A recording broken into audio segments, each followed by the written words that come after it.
ये खाली मुंह से नहीं कहना कि अल्लाह मियाँ रिज़्क़ देते हैं, इस पे ईमान ला के देखें, चीज़ें बिल्कुल सीधी हो जाती हैं। मैं चाय पीने गया था और फैज़ान का ये कहना कि यार तुम अजीब से चाचू हो, तुम चाय पी रहे हो यार।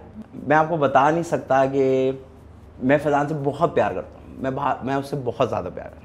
When I hugged him, I could see कि मेरा दोस्त जिसके पास पैसे नहीं, जिसके पास काम नहीं, आज वो एक अच्छे हॉस्पिटल में खड़ा है, वो एक बाप बन गया। बिल्कुल। मैं अभी अकेला हूँ, लेकिन अब मैं शादी की तरफ जा रहा हूँ, नियत कर ली है, पैसे जमा कर लिए हैं। लड़की मिल गई है या नहीं? पहले तो मुझे लग रहा था कि लड़का ही मिलेगा आखिर में, लेकिन अल्हम्दुलिल्लाह लड़की मिली है प्रॉपर। शो के पहले दिन कह दिया था कि अगर मैं जीता तो मैं उमर को जिता दूंगा। ये कहाँ से आया है जज्बा ये? क्योंकि उमर जब मेरे साथ नमाज पढ़ता था, बात करते थे, तो जब मैं उसकी बात को इमेजिन करता था ना, तो मेरी कमर में वही दर्द वापस होता था। मैंने आखिरी 2-3 शोज में लाला का नाम लेना शुरू कर दिया कि लाला जीते, और दिल में उस वक्त मैं चीख चीख के कहता रहता उमर उमर। ही वन। और मुझे जितना सुकून का सांस आया ना, मैं आपको नहीं बता सकता। जब वो मेरे गले लगा, उसने कहा आदि मैं जीत गया, मैंने कहा बस। उसकी माँ से जब मैं जाके मिला, मैंने कहा आंटी ये कुछ ही नहीं है, अभी तो ये शुरू हुआ है, एंड दिस विल गो। बहुत अच्छा था।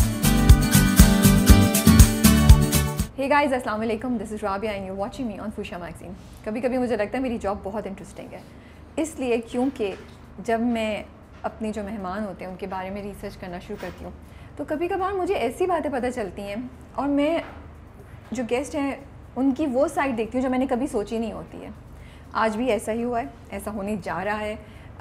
आदि अदील अमजद जो हमारे मेहमान हैं आज, मैंने उनको मज़ेदार शो पे फैज़ान के साथ देखा है बहुत दफ़ा, and of course maybe I am being this typical person जो हम अज्यूम कर लेते हैं चीज़ें कि वो फ़नी से हैं, हमेशा जोक्स ही क्रैक करते होंगे।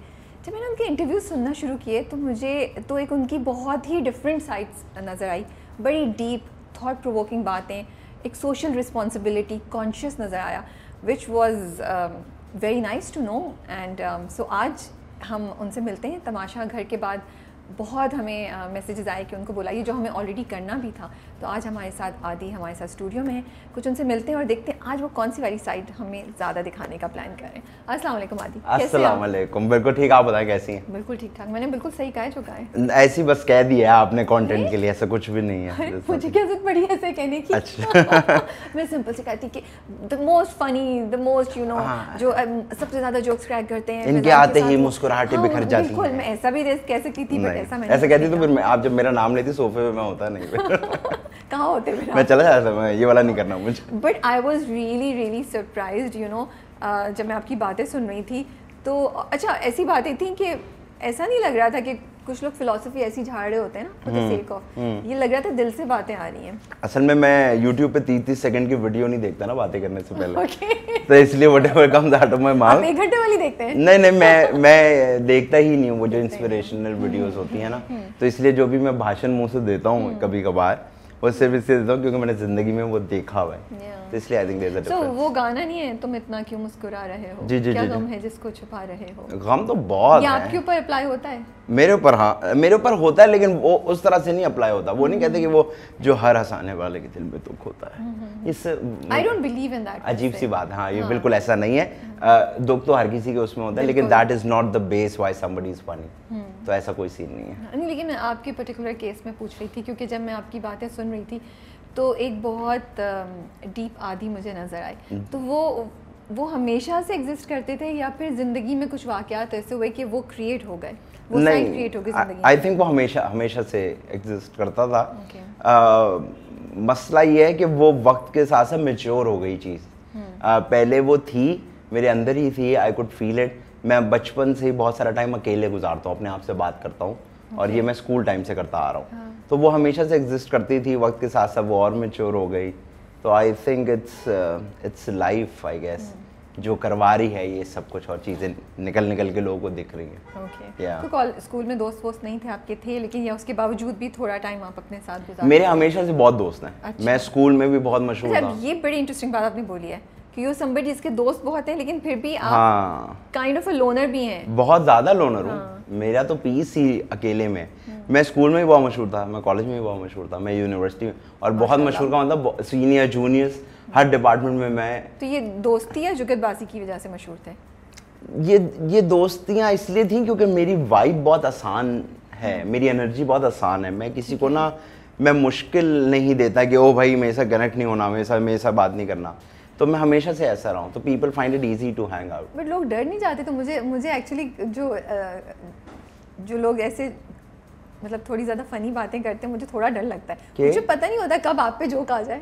नहीं तो लोग डरते नहीं थे आपसे कि यार अब ये हमारी कोई बात पकड़ हाँ, लेगा, ये वाला तो है। ग्रुप में तो आज हम टॉपिक बन जाएंगे। मैं एक्चुअली ऑनेस्टली बता रही हूँ, मैं थोड़ा देख के खेलती हूँ जब ऐसे लोग सामने बैठे होते हैं। नहीं, ऐसा तो होता है। देखिए ये तो है, लोग कहते हैं कि भाई ये आ गया। इवन जब मैं शो करता हूँ तो बहुत सारे गेस्ट आके कहते हैं कि यार आदि प्लीज यार, मैं उनको कहता हूँ मेरी कोई ऐसी इंटेंशन नहीं है। हाँ, तो ऐसा होता है। जिसरा I have this new group of people I'm meeting these days every Saturday morning for breakfast. Okay. तो वो फैजान के जो बड़े भाई हैं हसान भाई, उनके ऑफिस का ग्रुप है। Okay. तो मैं उनके पास जब पहले दिन मिलने गया तो मैं किसी जोन में था अपनी, तो मैं सुबह 6 बजे उठ के गया और उनसे मिला, और मैं गया, मैंने वहाँ सबको बर्बाद कर दिया। अब वरना ये होता है कि पहली मुलाकात होती है अस्सलाम वालेकुम, मैंने वो नहीं किया। मैं गाड़ी से उतरा और बस मैंने सबको बर्बाद करना शुरू कर दिया। हाँ, तो they fell in love with me, I fell in love with them कि अच्छा बहुत अच्छी एनर्जी है। तो ये तो होता है कि भाई इससे जरा बच के, और अगर ये आपके पीछे पड़ गया तो अब देखिए मेरा मसला ये है कि अगर मैंने कुछ करना है ना तो ये कैमरे का लिहाज नहीं करूंगा। फिर ये कैमरे पे लगा है तो लगा है। जैसा एक बार किसी ने मुझे शो से पहले कहा कि यार यूं यूं यूं यूं यूं यूं यूं, तो फजान ने पीछे कहा यार इसको आपने क्यों बता दी ये बात। और मैंने शो शुरू होते ही वो बात की सबसे पहले, और वो बर्बाद। अभी उमर मेरे शो पे आया था, तो मजेदार शो पे, और आप वो शो देख लेगा, आपको पता लग जाएगा कि आदि क्या, मुझे वो मार रहा था ब्रेक में कि तुम ये वाली बातें क्यों कर रहे हो। मैंने कहा ये मुझे पता क्यों है। तो फिर दैट्स तो बस आपसे राज छुपा के रखने चाहिए अपने। नहीं देखिए, राज कुछ और होता है, शरारत कुछ और होती है। सही बात है। राज नहीं मैं बता सकता किसी का किसी को। अगर आप मेरे पे इतना ट्रस्ट कर रही हैं कि आप मुझे कोई अपनी पर्सनल बात बता रही हैं तो I would die but never tell anybody. तो ये बचपन से था जुगतबाजी का, ये फ़नी बातें करना या लोगों को तंग करना या लोगों को कोई चीज़ पकड़ के उनको हंसाना, ये ओवर द टाइम डेवलप हुआ? देखिए शुरू से था तो एक तो घर में सबसे छोटा था, अब्बू का लाडला था, पापा वॉज फनी, पापा का ह्यूमर था। और मेरे अब्बू ना जब जलील करते थे ना तो वो उसको ऐसे करते थे कि देखो बेटा, एक होता है आसमान पे जलील आदमी, एक होता है दरमियान में जलील आदमी, फिर एक होता है ज़मीन पे जलील आदमी। तुम जो हो ना वो जो ज़मीन के भी नीचे, तो उनका वो वाला था कि उनका एक ह्यूमर था। हर वक्त सबको पता था कि भाई ठीक है पापा जब होते हैं तो एक बड़ी मजाकिया, और उनकी बड़ी, मेरे दोस्तों से भी उनकी दोस्तियाँ थी। तो मेरे दोस्त को थे तुम्हारे बड़े मजे के यार, तो मैं आज वो मुझे वहाँ से भी मिला। फिर मेरी अम्मी का भी एक ह्यूमर है, तो वो बस वहाँ से थोड़ा थोड़ा मिलते मिलते, तो बचपन से मैं शरारती और इन चीज़ों में था। फिर बीच में बिल्कुल फेड आउट हो गया था व्हेन लाइफ हैपेंड। तो ये चीज़ I think this was probably I had a girlfriend जिसकी डेथ हो गई थी, तो उसके बाद I lost it for like an year and a half. फिर माई डैड पास्ड अवे, तो फिर ये बिल्कुल फेड आउट हो गया था। I was somebody else then. तो आई थिंक उसके बाद फिर ग्रेजुअली केम आउट समवेयर, हालात की वजह से। कैसे रीडिस्कवर किया? डिस्कवर मैंने नहीं किया। जब मैंने घर पे बताया कि मुझे एक्टिंग करनी है तो घर वालों ने ऐसी बातें नहीं सपोर्ट किया। हम जैसी जगह पे रहते हैं या नहीं होता, so they took away my car, my pocket money, सब कुछ उन्होंने। जालिम समाज फुल ऐसे ही होता है। शायद मैं वो इसलिए कर रहे थे कि इसका दिमाग ठिकाने आ जाए तो ये अपनी जगह पे आ जाए। मैं बहुत। कितने बड़े थे उस वक्त? आई थिंक आई वाज 16, 18। हाँ, तो फिर तो छोटी एज थी काफ़ी। हाँ, so, मैं समझ सकती हूँ कि उनकी परेशानी या इनसिक्योरिटी उस टाइम पे मैं समझ सकती हूँ। हाँ, तो बिल्कुल उनको था कि इस तरह ना, फिर क्योंकि फिर मैंने बहुत करतब भी तो किया ना, यूनिवर्सिटी से ड्रॉप आउट हो गया तो ये कर दिया, तो मेरी ज़िंदगी में करतब ही करतब था। तो I think that was a point when I was killing time somehow. और फिर मैंने एक जगह ऑडिशन दे दिया आउट ऑफ नोवेयर। वो टर्न्ड आउट टू बी, मैं उससे पहले एक्टिंग करता था थोड़ी थोड़ी। कहाँ पे? T2F जो थी, मैं वहाँ जाके सीरियस प्लेस करता था। सही है, थिएटर कोई, हाँ, छोटे शॉर्ट प्लेस। तो उसके बाद वो पहला कमर्शियल प्ले था जो मैंने किया, that was supposed to be comedy play. वो था पाकिस्तान का first and I think the last ever dance musical play, जिसमें हसन रिजवी या जरमीना, ब्रेखना, वहाब शाह, ये चारों ने मिल के एक प्ले किया था। It was all about dance. उसमें वो कॉमेडी का कहा था, और वो मैं हमेशा बताता हूँ कि वो यासिर हुसैन ने करना था। वो भी यासिर भी उस वक्त थिएटर करता था इस्लामाबाद में कहीं ना, और हमें नहीं पता यासिर कौन है, तो वो नहीं आ पाया कराची उस प्ले में, मेरा नाम भी यासिर ही था। तो वो उसमें जब मैंने किया और ऑडियंस खड़ी हो गई और तालियां बजती रहीं, क्योंकि मैं सबसे आखिर में खड़ा था। मैं आप कभी भी कोई ग्रुप पिक्चर देखेंगे ना तो मैं आखिर में होता हूँ, मुझसे बीच में बहुत ऑकवर्ड होता है, तो मैं आखिर में खड़ा था। मेरा नाम लेते लेते जब मेरा नाम आया सब खड़े हो गए ताली। I think that was the point when I felt के अच्छा या तो मुझे एक्टिंग आती है कुछ आती। फिर उसके बाद वो ग्रो होने लग गई चीज़। फिर मैं करता रहा विद एक्सपीरियंस विद एक्सपोजर। फिर ARY वालों की मेहरबानी कि वो मुझे थिएटर से उठा के ले आए और उन्होंने मुझ पे पॉलिश। सलाम जिंदगी, राइट? उससे पहले उन्होंने कराया था, the first thing I did was वो मुझे वकार जगह T2F से लेके गए थे। उन्होंने कहा था एक्टिंग करनी है, तो वो मुझे अपनी गाड़ी में लेके जाते थे मेरे घर से पिक करके। जी जी, ARY के स्टूडियो में, इतना सी एक स्टूडियो था, उधर मुझे एक्टिंग कराते थे, मुझे अपनी गाड़ी में खाना खिलाते थे, ड्रॉप करते थे और पैसे भी देते थे। क्या बात फ्रॉम है, हिज पॉकेट। तो वो पहले सबसे पहली चीज़ ARY जो मैंने देखा था वो यूँ देखा था। फिर मुझे बुलाया गया the Hina Dilpazir show, that was couple type का सेटअप, और हिना आपा होस्ट कर रही थी, वो मैंने किया। फिर उसके बाद बैक टू थिएटर। फिर जब मैं सलाम ज़िंदगी में आया तो दैट वाज द पॉइंट कि वो मेरा घर बन गया फिर। और आज की डेट तक मैं 80% of the work I do is with ARY। तो मैं अब ARY जाता तो मुझे घर लगा। तो I think they polished me a lot, क्योंकि थिएटर अलग था, फिर माहौल समझना, लोगों को समझना, टीवी की बाउंड्री समझना। टीवी की बाउंड्री बहुत सख्त है, तो उसको समझने में टाइम लगा। फिर came on to live shows, कि लाइव शो में कॉमेडी करना और ऐसी बात ना हो जाना। हाँ, तो वो फिर बहुत उन्होंने पॉलिश किया। तो घर वालों को कैसे कन्विंस किया, या वो किस पॉइंट पे वो कन्विंस हो गए? नहीं, कभी भी नहीं, आज भी नहीं। आज भी नहीं है? नहीं। अम्मी भी नहीं? नहीं। ओह, मैं नहीं कर सकूँगा कन्विंस। मुझे ऐसा लगता है कि जब तक मैं 9 to 5 नौकरी नहीं करूँगा, और शायद नौकरी से बिना सेटिस्फाई कर सकूँ, हमारे घर में बिजनेस आई थिंक ज़्यादा उनको लगता है कि यही चीज़ है। मैं सवाल पूछ लेती हूँ, अगर आपको जवाब नहीं देना हो तो आप ना। मैं आपको सारे जवाब दे दूँगा, मैं I never say no to any questions. नहीं, सर्टेन क्वेश्चंस मुझे लगता है कि पहले पूछ लेना चाहिए, कि अगर आप कंफर्टेबल हैं जवाब। मैं बहुत कंफर्टेबल हूँ, इसलिए मैं यहाँ बैठा हूँ, मैं आता नहीं। चलें, ठीक है। तो मैं क्यूरियस हो रही हूँ कि आपको बुरा लगता है ये जब घर वालों का ये मिस करते हैं, या बिकॉज़ वो तमाम लोग जो एक सेगमेंट अभी भी शायद है हमारी सोसाइटी का ना, जैसे आपने बोला, या तो वो अच्छा नहीं समझते, या फिर ये है कि उनके दिमाग में है कि बिजनेस ही चीज़ है। तो वो लड़कियां जो स्ट्रगल कर रहे हैं आपकी तरह, या उनको ये फेस करना पड़ रहा है, उन्हें आप क्या एडवाइस करेंगे, किस तरीके से? बिकॉज घर वाले तो घर वाले होते हैं, किसी पॉइंट पे तो आपको होता होगा कि यार ये मुझे अप्रिसिएशन सपोर्ट इनकी तरफ से भी चाहिए। तो आप कैसे मेंटली इसको एडजस्ट करते हैं? आप उन्हें क्या बोलेंगे? देखिए, मैं अगर अपनी बात बताऊँ तो मेरे तो दिमाग में बटन है, ठीक है, हर चीज़ के लिए। वो बटन मैं यूँ स्विच ऑफ कर लेता हूँ, तो उसके बाद वो चीज़ें बदल जाती हैं और मुझे वो अफेक्ट नहीं करती किसी भी तरह। जो दूसरे लोग हैं उनको मैं कुछ भी नहीं कह सकता। हम लोग देखें, हम पाकिस्तान में रहते हैं, हमारे बड़े जहाँ से आए हैं, जिस जगह से आए हैं, वहाँ की वैल्यूज़ बिल्कुल अलग थी। हम उनको नहीं चेंज कर सकते, और ना ही हमें चेंज करना चाहिए, और ना ही वो गलत है। वो कहीं से गलत नहीं है। अगर वो कह रहे हैं कि उनको ऐसा लगता है कि नौकरी जो है वो सेफ होती है, तो अगर आप मेरी डेफिनेशन से पूछें तो कोरोना में जब आप अगले दिन ऑफिस गए थे तो लोगों के टेबलों पे लेटर पड़ा हुआ था कि घर चले जाएं। तो मेरी डेफिनेशन से वो सेफ नहीं है। लेकिन अगर हमारे माँ बाप बड़ों को लगता है कि यार वो सेफ है, तो वो एक तरह से सेफ भी है। हर महीने एक सर्टेन पैसे आ जाते हैं आपके, आपको सुकून होता है, आप अपना लाइफस्टाइल सेट करते हैं, खर्चे नहीं कर रहे होते हैं, वो सही है। बिजनेस ठीक है भाई, अपना होता है, एक अथॉरिटी होती है, स्टेटस होता है, पैसे होते हैं।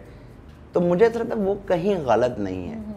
अगर आपको ये काम करना है और आपके घर वाले इसके सपोर्ट में नहीं है, तो they not wrong, then it's on you. अगर आपको उनके इमोशंस को रखना है कि यार वो मेरे साथ हैं, फिर उनकी वाली चीज़ कर लो, या उनकी वाली चीज़ भी कर लो और अपनी भी कर लो, नौकरी कर लो और पार्ट टाइम काम ये वाला कर लो कि यार मुझे सेटिस्फैक्शन मिलती है। जिस तरह मैं आई had a group, I think I still do, I love them all, lol वाले उनका नाम है, उसमें अकबर और ये सब लोग हैं। तो उनमें से बहुत से लोग अभी भी हैं जो नौकरी के साथ कर रहे हैं इसको, पार्ट टाइम, शाम में, रात में शोज़ करते हैं, इम्प्रोव शोज़। तो या तो इस तरह करें, लेकिन मुझे लगता है उनको ये बताना कि यार आप इस बात को समझ जाएं, ये सही है, मुझे एक्सेप्ट कर लें, इतनी लंबी ज़िंदगी नहीं है और इतनी एनर्जी नहीं है कि किसी को बिठा के आप बदल दें। अब मेरी माँ अगर 70 साल से 60 साल से एक ज़िंदगी और माइंडसेट में रह रही है, मैं क्या उनको 70 साल बाद कहूँ कि आप इस माइंडसेट को बदलें? वो यही हो सकता है कि आप खामोश हो जाते हैं फिर। So that's what I think. मैं किसी को कोई मशवरा नहीं देता, ये इसका हिस्सा है। आपके घर वाले नहीं मानते तो ये काम छोड़ दो, अगर आपको अफेक्ट कर रहा है। नहीं करता तो फिर चुप करके काम करते रहो। एक्टिंग की तरफ जाएंगे या होस्टिंग इज जो आप मैं तो एक्टिंग ही करने आया था।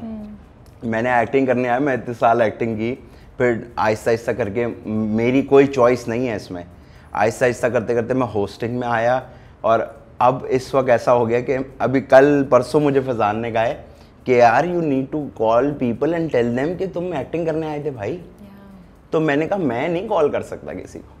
तो अब वो ऐसा एक बन गया है कि मैं होस्टिंग की तरफ आ गया हूँ। माशाल्लाह मैं होस्टिंग लाइक 4 शोज आता हूँ। तो वो कुदरती हो गया, मैंने कुछ नहीं किया। अगर आप मुझसे अभी भी पूछें तो मैं एक्टर ही बनने आया था। बट होस्टिंग भी एक तरह से एक्टिंग ही हो जाती है, हर बार एक डिफरेंट रोल में होते हैं नहीं? अच्छा, थोड़ा बहुत कहीं ना कहीं आपको अपनी सेल्फ पीछे करके एक और चीज़ पोर्ट्रे करनी नहीं? असल में मेरा मसला है कि मैं होस्टिंग ना देख के नहीं करता। मैं कंटेंट टीम के साथ होस्टिंग नहीं कर सकता। जिस तरह फर्ज करें होता है ना कि यार ये सवाल है आप देख लें, मैं देखता भी नहीं हूँ। मैं कहता नहीं नहीं, जस्ट कीप इट अवे। मैं गेस्ट की एनर्जी को कनेक्ट करके और उसी वक्त जो मेरे दिमाग में आता है मैं पूछता हूँ। तो मेरा ये इम्प्रोव वाला प्रोसेस है।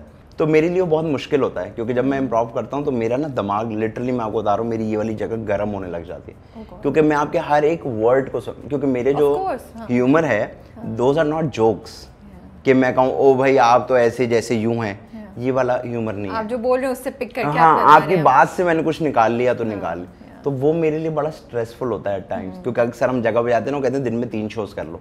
तो मैं कहता हूँ it is not possible for me, मैं नहीं कर सकता। तो वो होस्टिंग अलग है, एक्टिंग अलग है, दोनों का प्लेजर अपना है। दोनों के फैन फॉलोइंग बिल्कुल अलग किस्म की है। तो अगर मुझसे पूछा जाए तो मैं एक्टिंग ही करने आया था, और ऐसा नहीं है कि नहीं मैं होस्टिंग नहीं करना चाहता, मैं होस्टिंग भी करना चाहता। So whatever is coming my way, मेरे पास अगर टाइम है तो आई एम डूइंग इट। मैं बहुत मजा आ रहा है होस्टिंग में, बहुत मजा आ रहा है, बहुत मजा आ रहा है। एसी वाली जगह पे आप जाके बैठते हैं, सामने गेस्ट आता है, उसने अच्छे कपड़े पहने होते हैं, आपने आपके परफ्यूम की खुशबू उसको, उसकी परफ्यूम, बहुत अच्छा माहौल होता है, शो करते हैं, घर चले आते हैं। एक्टिंग में तो आप सुबह जाते हैं तो वहाँ सुबह 9 बजे से जिल्लत शुरू, एक एडी जो है आपसे झूठ बोलने शुरू हो जाता है, बस अभी रेडी हो गया, अभी रेडी हो गया, अभी रेडी हो गया। उसके बाद वो सारी जो कास्ट बैठी होती है उसमें से किसी 1-2 की बुरी एनर्जी आ जाए तो आप कहते हो यार अगला 1.25 महीना इसके साथ गुजारना है। सो टू मच पॉलिटिक्स एंड बातें एंड ये और वो और ख्वारी, देखें वो उसका प्रोसेस है। लेकिन होस्टिंग माहौल के हिसाब से बहुत इजी है कि आप एसी वाले स्टूडियो में करते हैं, लेकिन एक्टिंग मुश्किल, और आवर्स भी लिमिटेड होते हैं। आवर्स लिमिटेड है एक्टिंग में, तो घर जाने का पता ही नहीं है ना आपको। आज सीन और 16 सीन होते हैं माशाल्लाह। आप चाय का सिप तो ले लें, आपकी चाय ठंडी हो रही है। हाँ, नहीं गरम, इसलिए मैंने मोमबत्ती के पास रखी थी। अच्छा ये बताइए, वो टाइम जब आप काम भी इतना नहीं था, पैसे भी ज़रा सख्ती में थे, आप सख्त टाइम गुजर रहा था जब आप चाय के ढाबे पे जाके बैठ जाते थे, और अकॉर्डिंग टू यू कि मैं देखता था अच्छा 15 मिनट गुजर गए हैं, अभी 30 मिनट हुए हैं, अभी सिर्फ 45 मिनट्स हुए हैं। यू नो मैं सुन रही थी एंड आई वाज लाइक ये कितना रिलेटेबल है, क्योंकि जिसके ऊपर जो गुजर रही होती है वो दुख या चैलेंज या डिफ़िकल्टी किसी भी टाइप की हो, आपकी एक थी, किसी और की कोई और होगी, हो सकती है कि किसी की कोई डेयर जिंदगी में कोई इंपॉर्टेंट शख्सियत निकल जाए या कुछ और हो जाए, कोई प्रोजेक्ट फेल हो जाए, लेकिन वो टाइम गुजारना बहुत मुश्किल होता है। हाँ बिल्कुल, वो टाइम रुक जाता है, पता है। और वो जो आजकल के ज़माने में कहते हैं ना यार टाइम का पता ही नहीं चलता, कभी उस इंसान से पूछें टाइम का कैसे पता नहीं चलता। टाइम आज भी उतना ही है और वो बहुत मुश्किल से कटता है अगर आपके पास आसानियाँ ना हो। वो वक्त भी बड़ा मुश्किल सा था, मतलब मैं आपको बताऊँ, मैं अभी भी सोच रहा तो मुझे उलझन होती है मेरी कमर में ना, ऐसे ना यूं होने लग जाता है जब भी मैं उस बारे में बात करने लगता हूँ। That was the time. बात करें या नहीं करें? नहीं आई एम ऑल गुड। मतलब वो I had to spend time, मुझे दिन गुजारना था एक दिन। उस वक्त क्या हुआ था, काम नहीं मिल रहा था? नहीं, उस वक्त बिल्कुल शुरू का था, घर वालों से। अच्छा, घर वालों के चैलेंज? हाँ, ताल्लुक खराब हुआ है ना, आई वाज लाइक फाइन मैं कर लूँगा, मैं दफ्तर नहीं आऊँगा। और मेरा मसला ये, जब मैं डिसाइड कर लेता तो फिर मुझे कुछ भी उसका हो। तो मैं उस पॉइंट पे था कि अब मैं निकल तो आया हूँ बड़ी बात करके और हो गया है, और अब यही होगा, करूँगा कैसे? ताल्लुकात है नहीं, दोस्त इंडस्ट्री में नहीं है, इंडस्ट्री कभी देखी भी नहीं है, दफ्तर नहीं पता कहाँ है, दिन कैसे गुजारूंगा। तो एक होता है ना कि यार आज मैं इससे मीटिंग करने जा रहा हूँ, आज मैं ये कैसे करूँगा, जानने वाले ही नहीं है इस चीज़ में। तो दिन काटना है और दिन काटना है और अल्लाह में से दुआ करनी है, या तो कुछ बना दें या बुला ले। और ये डिप्रेशन नहीं है। मैं भी थोड़े दिन पहले भी किसी को कह रहा था तो उसको लगा, मैंने कहा ये डिप्रेशन नहीं था। मैं कहता था कि यार अगर काम है तो मुझे किसी तरह दे दें और नहीं है तो मुझे बुला लें, मैं इसके अलावा अब कुछ नहीं करने वाला और ना मुझे कुछ आता है। और मैं आज भी क्लियर हूँ, मैं आज भी इस बात पे क्लियर हूँ कि अगर फॉर सम रीज़न काम ख़त्म हो जाता है और काम नहीं है और पैसे नहीं है तो I will tell myself कि मेरे हिस्से का काम इस दुनिया में ख़त्म हो गया है and I think it's time to leave. And ये डिप्रेशन नहीं है, ये मैंने एक चीज़ एक्सेप्ट की हुई है कि मुझे ये काम आता है, मुझे ये काम करना है। अगर ये काम अब और नहीं आ रहा और ये काम मुझे नहीं मिल रहा और मेरे पास अब ज़िंदा रहने, क्योंकि हमारे मुल्क में परफॉर्मिंग आर्ट्स के लिए सबसे बड़ा मसला ही है कि आपको चूल्हा चलाना होता है, इससे ना चूल्हे की टेंशन होती है, इसलिए आप अपना आर्ट भूल जाते हैं और कमर्शियल चीज़ों पे लग जाते हैं। तो इफ़ दिस एंड्स और मेरे पास मैं देखूंगा कि अब कुछ नहीं है, इज नो वर्क, तो I would happy to leave and I won't be depression, like okay it's time to go. तो वो इस तरह से है। तो उस वक्त भी मैं यही कहता था बैठ के कि यार किससे मांगूं काम या किसको बताऊं काम करना है। तो बस दिन गुजारते थे। तो फिर चेंज कैसा आया, काम हुआ क्या फिर? चेंज बिकॉज ये एक प्रोसेस चल रहा है, रोज आप बैठे हैं, कितने दिन गुजरे वो तो ऑलमोस्ट एन ईयर।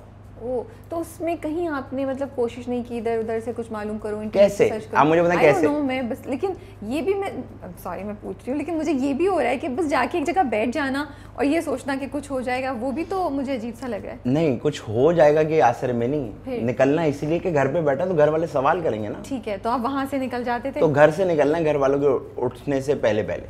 ठीक है, उठे और बाहर जाके बैठ गए और बस वहाँ छुप के बैठे, वहाँ रोड पे नहीं बैठता था मैं, उस जगह के ढाबे के साथ में जो प्लॉट था उसमें मैं पीछे करके बैठ जाता क्या आते, क्योंकि मेरा घर है उधर। बहुत मुश्किल टाइम होगा वो टाइम ऐसा है कि वो लोग आ रहे हैं, लोग जा रहे हैं, लोग सामने बैठ के चाय पी रहे, तालियां मार रहे हैं। मेरे अपने दोस्त यार आ रहे हैं, कोई नौकरी से आ रहा है, कोई नौकरी पे जा रहा है, सबको ये पता है कि यहाँ बैठा होगा। और वो कुछ कहते नहीं थे आपको? क्या कहें, मतलब वो यार उठो दोस्त, नहीं कितनी देर चलोगे? कोई आगे खाना खिला के जा रहा है, किसी का खाना खा लिया, किसी के साथ कुछ कर लिया, बैठ के बातें कर ली, लोग अपनी जिंदगी चला रहे हैं, आप उसी कुर्सी पे बैठे हुए हैं। अब मुझे समझ आ रहा है तमाशा घर में आप सरवाइव कैसे किए। जी जी जी जी जी तो वो बस दिन काटने थे और वो करते गए। फिर मेरी एक दोस्त है, उसने मुझे कहा तुम मेरे घर आ जाओ।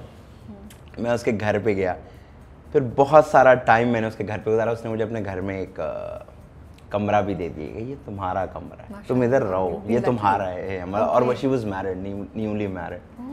उसने कहा तुम्हारा कमरा है, ये तुम्हारा ही है। फिर मैंने वहाँ दिन काटना शुरू कर दिया। उनके घर में जो हेल्प होती थी वो मुझे खाना पका के देती थी, जो मांगता था मिल जाए। कभी बार मुझे वो अपनी गाड़ी भी दे देती कि अच्छा कहीं जाना है तो हो आओ, पैसे भी मिल जाते। उसने मेरा बहुत ख्याल रखा। उसके घर में कई बार शूट भी होती थी।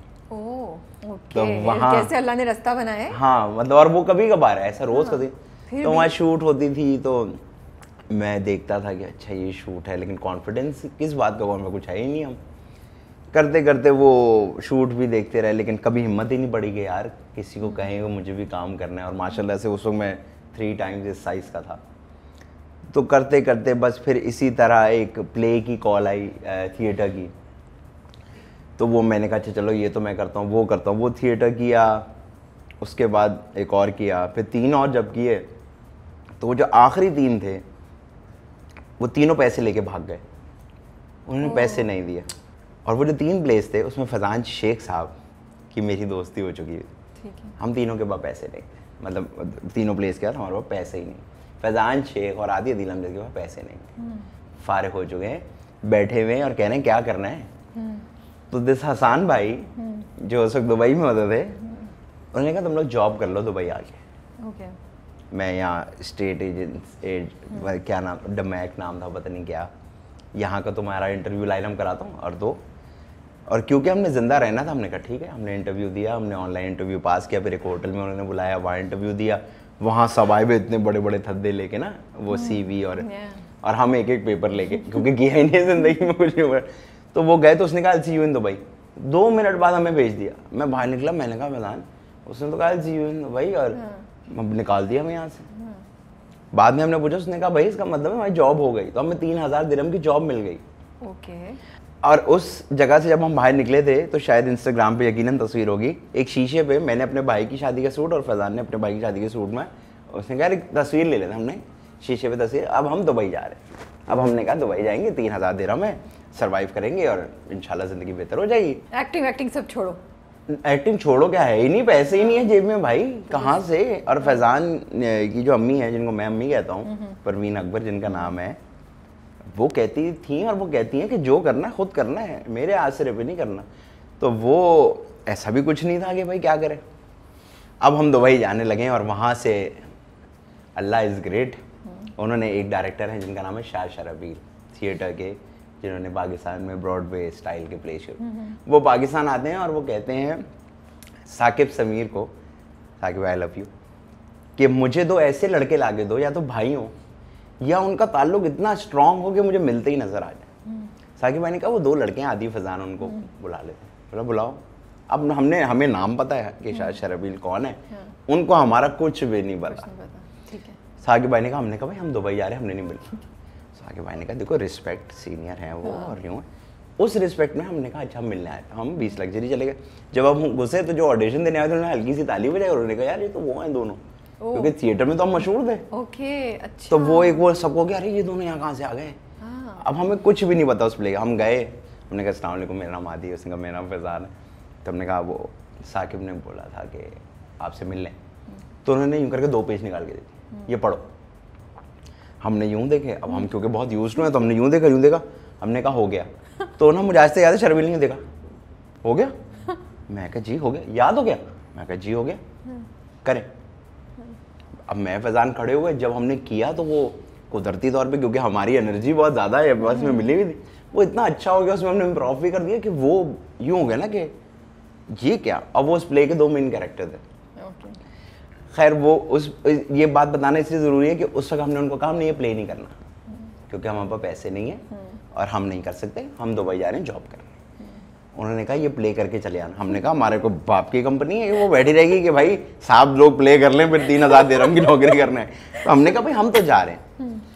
उन्होंने कहा मैं कल आपसे रिहर्सल पे मिलूंगा। हम घर आ गए, हमने कहा बाहर में जाए, रिहर्सल में पैसे हैं नहीं। साकिब भाई की हम उनके पास 150 होती थी, हम 3 बैठते थे। ये थोड़ी सी आपको एक डिटेल दे तो बड़ी अजीब सी है। तो जो 150 होती है ना, उसकी सीट होती है, अगर टैंकी से देखें तो यूं और यूं, क्योंकि 2 बंदे की सीट होती है। हम थे 3, मैं था डबल साइज का, तो हम ऑलमोस्ट 4 लोग थे। तो साकिब भाई ऐसे करके आगे करे टैंकी पे बैठते थे, हम बीच में मुझे बिठा देते थे कि आखिर में जो किनारे वाला बंदा है वो फैजान बन जाए, वो पतला है, वो तो सीट लाइट पे भी बैठ जाए। अब वो बैठता था, तो जब हम कहीं जाते थे ना, हम रास्ते में स्टॉप्स लेते थे, क्योंकि वो जो सीट की चोट थी ना, वो बीच वाले का सांस रोक देती थी for some reason, I don't know, लेकिन मुझे ठीक है। तो हम ऐसे सांस लेके जाते थे बीच लग्जरी अगर जा रहे हैं डिफेंस से, तो रास्ते में 2 बार सांस लेते थे कि भाई रुको जरा मैं सांस ले लूँ, फिर अपने कपड़े शपड़े सही करके फिर बैठते थे और फिर जाते थे। खैर, तो हमने कहा यार हम तो नहीं जाएंगे, हमारे पास पैसे ही नहीं, हम कहाँ से जाएंगे। ख़त्म हो गई बात, घर आ गया। उन्होंने अगले दिन कहा कहाँ है आदि फैजान। तो साकिब भाई ने कहा कि वो तो नहीं आएंगे, वो कह रहे हैं हमारे पास पैसे नहीं हैं और ये हैं वो हैं। तो उन्होंने कहा वो रिहर्सल भी क्यों नहीं। उन्होंने कहा वो कह रहे हैं हमने नहीं करना। बोला उनको बुलाओ।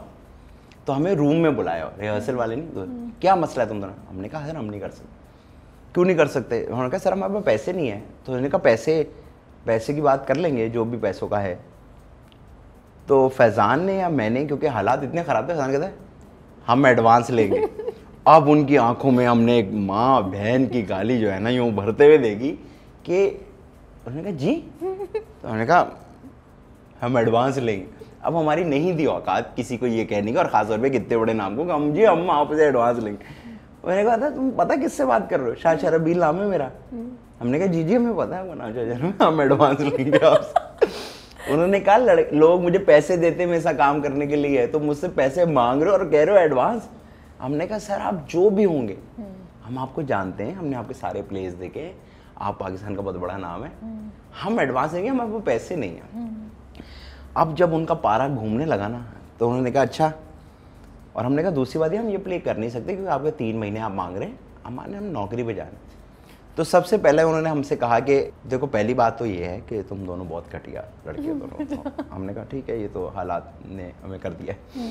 दूसरा उन्होंने कहा अच्छा तुम ये प्ले कर लो मेरा वाला, अगर ये प्ले ख़त्म होने तक तुम्हारी वो नौकरी ना रही तो मैं लंदन में जहाँ रहता हूँ वहाँ उनकी कोई फूड चेन है, मैं तुम दोनों को वहाँ जॉब दे दूँ, लेके भी मैं जाऊँगा लंदन, नौकरी का मसला नहीं, तो ये प्ले कर लो।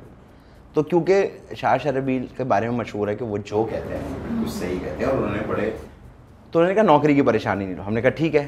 अब हम कह रहे हैं और अब हम वहीं थे, हमने कहा वो पैसे एडवांस। तो उन्होंने यूं लेके उठे आप लोग हैं, लेके उठे हम। हाँ हम वापस, क्योंकि हम नहीं, हम आ जाते हैं ना वापस, क्योंकि हमें दुबई नौकरी करने। तो उन्होंने यूं देखा, उन्होंने हमें देखते देखते यूं करके चेकबुक निकाली और लिखते लिखते उन्होंने कहा ज़रा वहाँ से 2 पेपर उठाओ। हमने सफ़ेद पेपर उठा, उन्होंने उस पेपर पे हमसे पहले लिखवाया कि मैं आदि अगर इस प्ले के आखिरी दिन मुझे सारी पेमेंट मिल गई बग़ैर मांगे तो मैं इस दुनिया का सबसे बड़ा पॉटी इंसान हूँ। वो पॉटी वर्ड बहुत ज़्यादा बोलते हैं। तो उन्होंने हमसे लिखवाया, साइन करवाया, यूँ दिया, फिर उन्होंने हमें पता नहीं 15,000 30,000 ऐसे कुछ करके एडवांस दिया। तो हमने प्ले शुरू किया। वो प्ले हमने किया, वो दुनिया का one of the fastest plays है, कॉट इन द नेट, बहुत तेज़ है। जो कैरेक्टर मैंने किया था वो एथलीट टाइप लड़के करते थे। खैर वो प्ले हुआ, अल्लाह का करना ऐसा था, वो प्ले बहुत क्रेजी हो गए लोग देख के कि ये क्या हो रहा है। हम इस्लामाबाद भी गए, पीपल वेंट क्रेजी उस टाइम पे। उसके आखिरी शो में ARY की टीम बैठी हुई थी, क्योंकि उस प्ले के बाद हमने नौकरी करने जाना।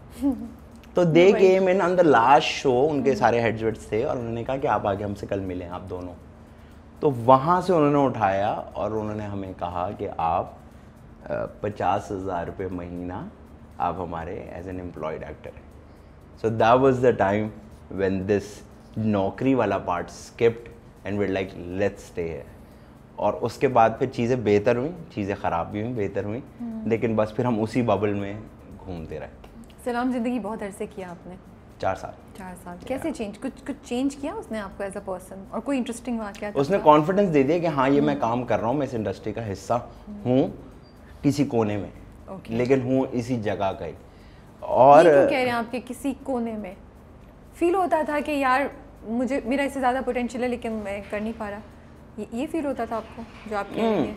फिर फील नहीं था ना, औकात नहीं थी ना, कुछ किया हुआ ही नहीं था। थिएटर से उठ गए, टीवी पे तो कुछ नहीं किया ना, पहली चीज़ कर रहे हैं, अच्छी हो रही है, अच्छा फील हो रहा है। लेकिन मैं आपको बताऊँ, मैं आज भी अगर आप मुझसे पूछो तो मैं आज भी अपने बारे में यही कह सकता हूँ कि मैं इस इंडस्ट्री का कहीं कोने का हिस्सा हूँ। मैं कोई इंडस्ट्री के सामने आने वालों का हिस्सा नहीं हूँ। मैं अपना काम करता हूँ जैसा भी थोड़ा बहुत, तो मैं हिस्सा हूँ लेकिन किसी कोने का ही हूँ। तो उसने बेहतर ये किया कि वहाँ से पैसे मिलते थे, उस पैसों की वजह से हमने कपड़े खरीदे, पहली बार अच्छे जूते खरीदे, उन्हीं पैसों से पहली बार अच्छी शर्टें खरीदी, परफ्यूम खरीदा। तो बस इस वजह से हालात बेहतर हुए, तो दिमाग थोड़ा चलना बेहतर हुआ, दिमाग में परेशानियां कम होने लग गई कि महीने के इतने पैसे आ रहे हैं, तो फिर हम काम की तरह करते थे। उस शो की वजह से हम पूरी इंडस्ट्री से मिले, क्योंकि वो 5 डेज अ वीक होता था, तो पूरी इंडस्ट्री से हम मिले। उस शो में हम जब पहली बार एंटर हुए थे तो देखिए बस 3-5 मिनट्स कि 5 मिनट का करके आपने एग्जिट होना है। तो that was the part in the show जो डिज़ाइन हुआ था। वो 5 से 10 मिनट हुआ, 10 से 1 मिनट हुआ, 10 से 20 मिनट हुआ, 1 ब्रेक टू 2nd ब्रेक हुआ, फिर 2 ब्रेक्स हुआ, फिर 3 ब्रेक्स हुआ। And then there was a time जब हम शो के शुरू से लेकर एंड तक बैठे हुए थे, and then there was a time when there were no guest in the show, और बस आप लोग चला रहे थे। It was me, Faizan and Faisal bhai, 2.5 घंटे तक हम शो करते रहे बगैर रुके। एंड दैट वाज, वो शो था, आप देखें तो आप कहेंगे शो था। नहीं, मैंने देखे हुए शो। तो बस इस तरह से चेंज हुआ, हमारा एक्सपोजर बढ़ा, हमने देखा कि अच्छा ये भी हो रहा है ज़िंदगी में, हालात बदले, शक्लें बदली हमारी। एज अ पर्सन चेंज हुए थोड़ा, आपकी लोनलीनेस कम हुई, या एज जो नॉट लोनलीनेस, वो जो आपके अंदर लोनर था वो कम हुआ, या क्या हुआ उससे? लोनर इस तरह से कम हुआ कि ये वाली फीलिंग आने लग गई कि हाँ यार मेरे लिए काम तो है। सॉरी मैं आपको काट, इसलिए मुझे लगता है यस, हर इंसान की अपनी एक पर्सनालिटी होती है। जैसे आपकी पर्सनालिटी शुरू से ऐसी थी कि आपको अपने से मी टाइम गुजारना था, डीप साइट एग्जिस्ट करती थी in addition to this funny side that you had. लेकिन जैसे जैसे आप ज़्यादा लोगों से मिलते हैं, आपका कॉन्फिडेंस बढ़ता है, आप अपने बारे में ज़्यादा श्योर होते जाते हैं डायरेक्शन के लिए भी। मुझे लगता है कहीं ना कहीं चेंज ज़रूर आता है अपने अंदर।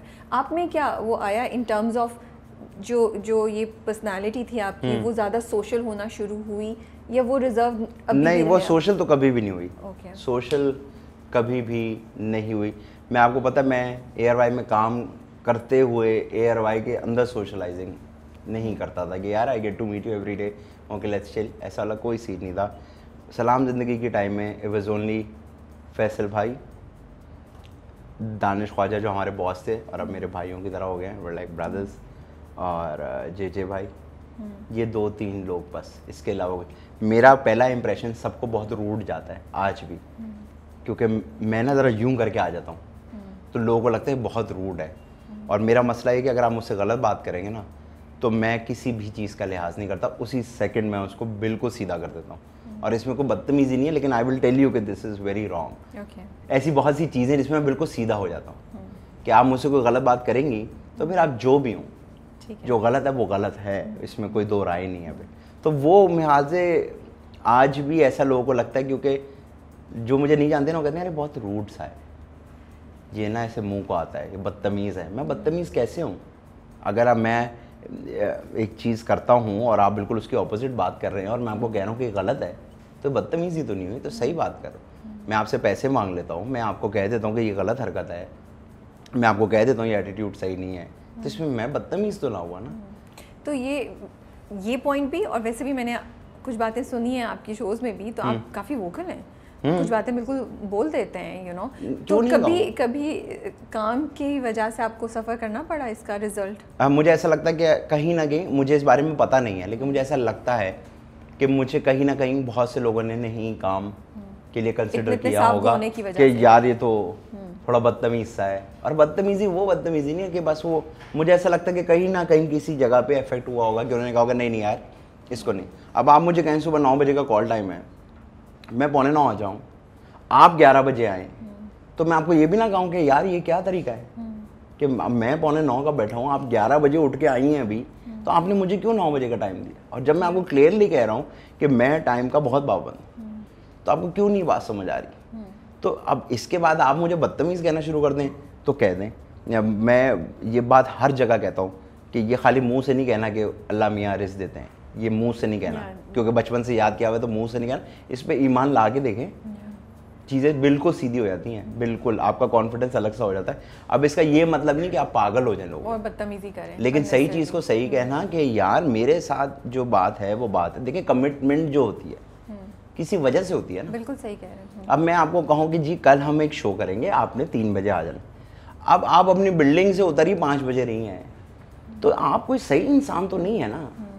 अगर आप माशाल्लाह अब आपको 500 मिलियन लोग फॉलो करते हैं, तो ये बात कैसे सही है कि आपके 500 मिलियन फॉलोअर हैं तो आपका 8 घंटे लेट आना, 6 घंटे लेट आना कोई बात ही नहीं है।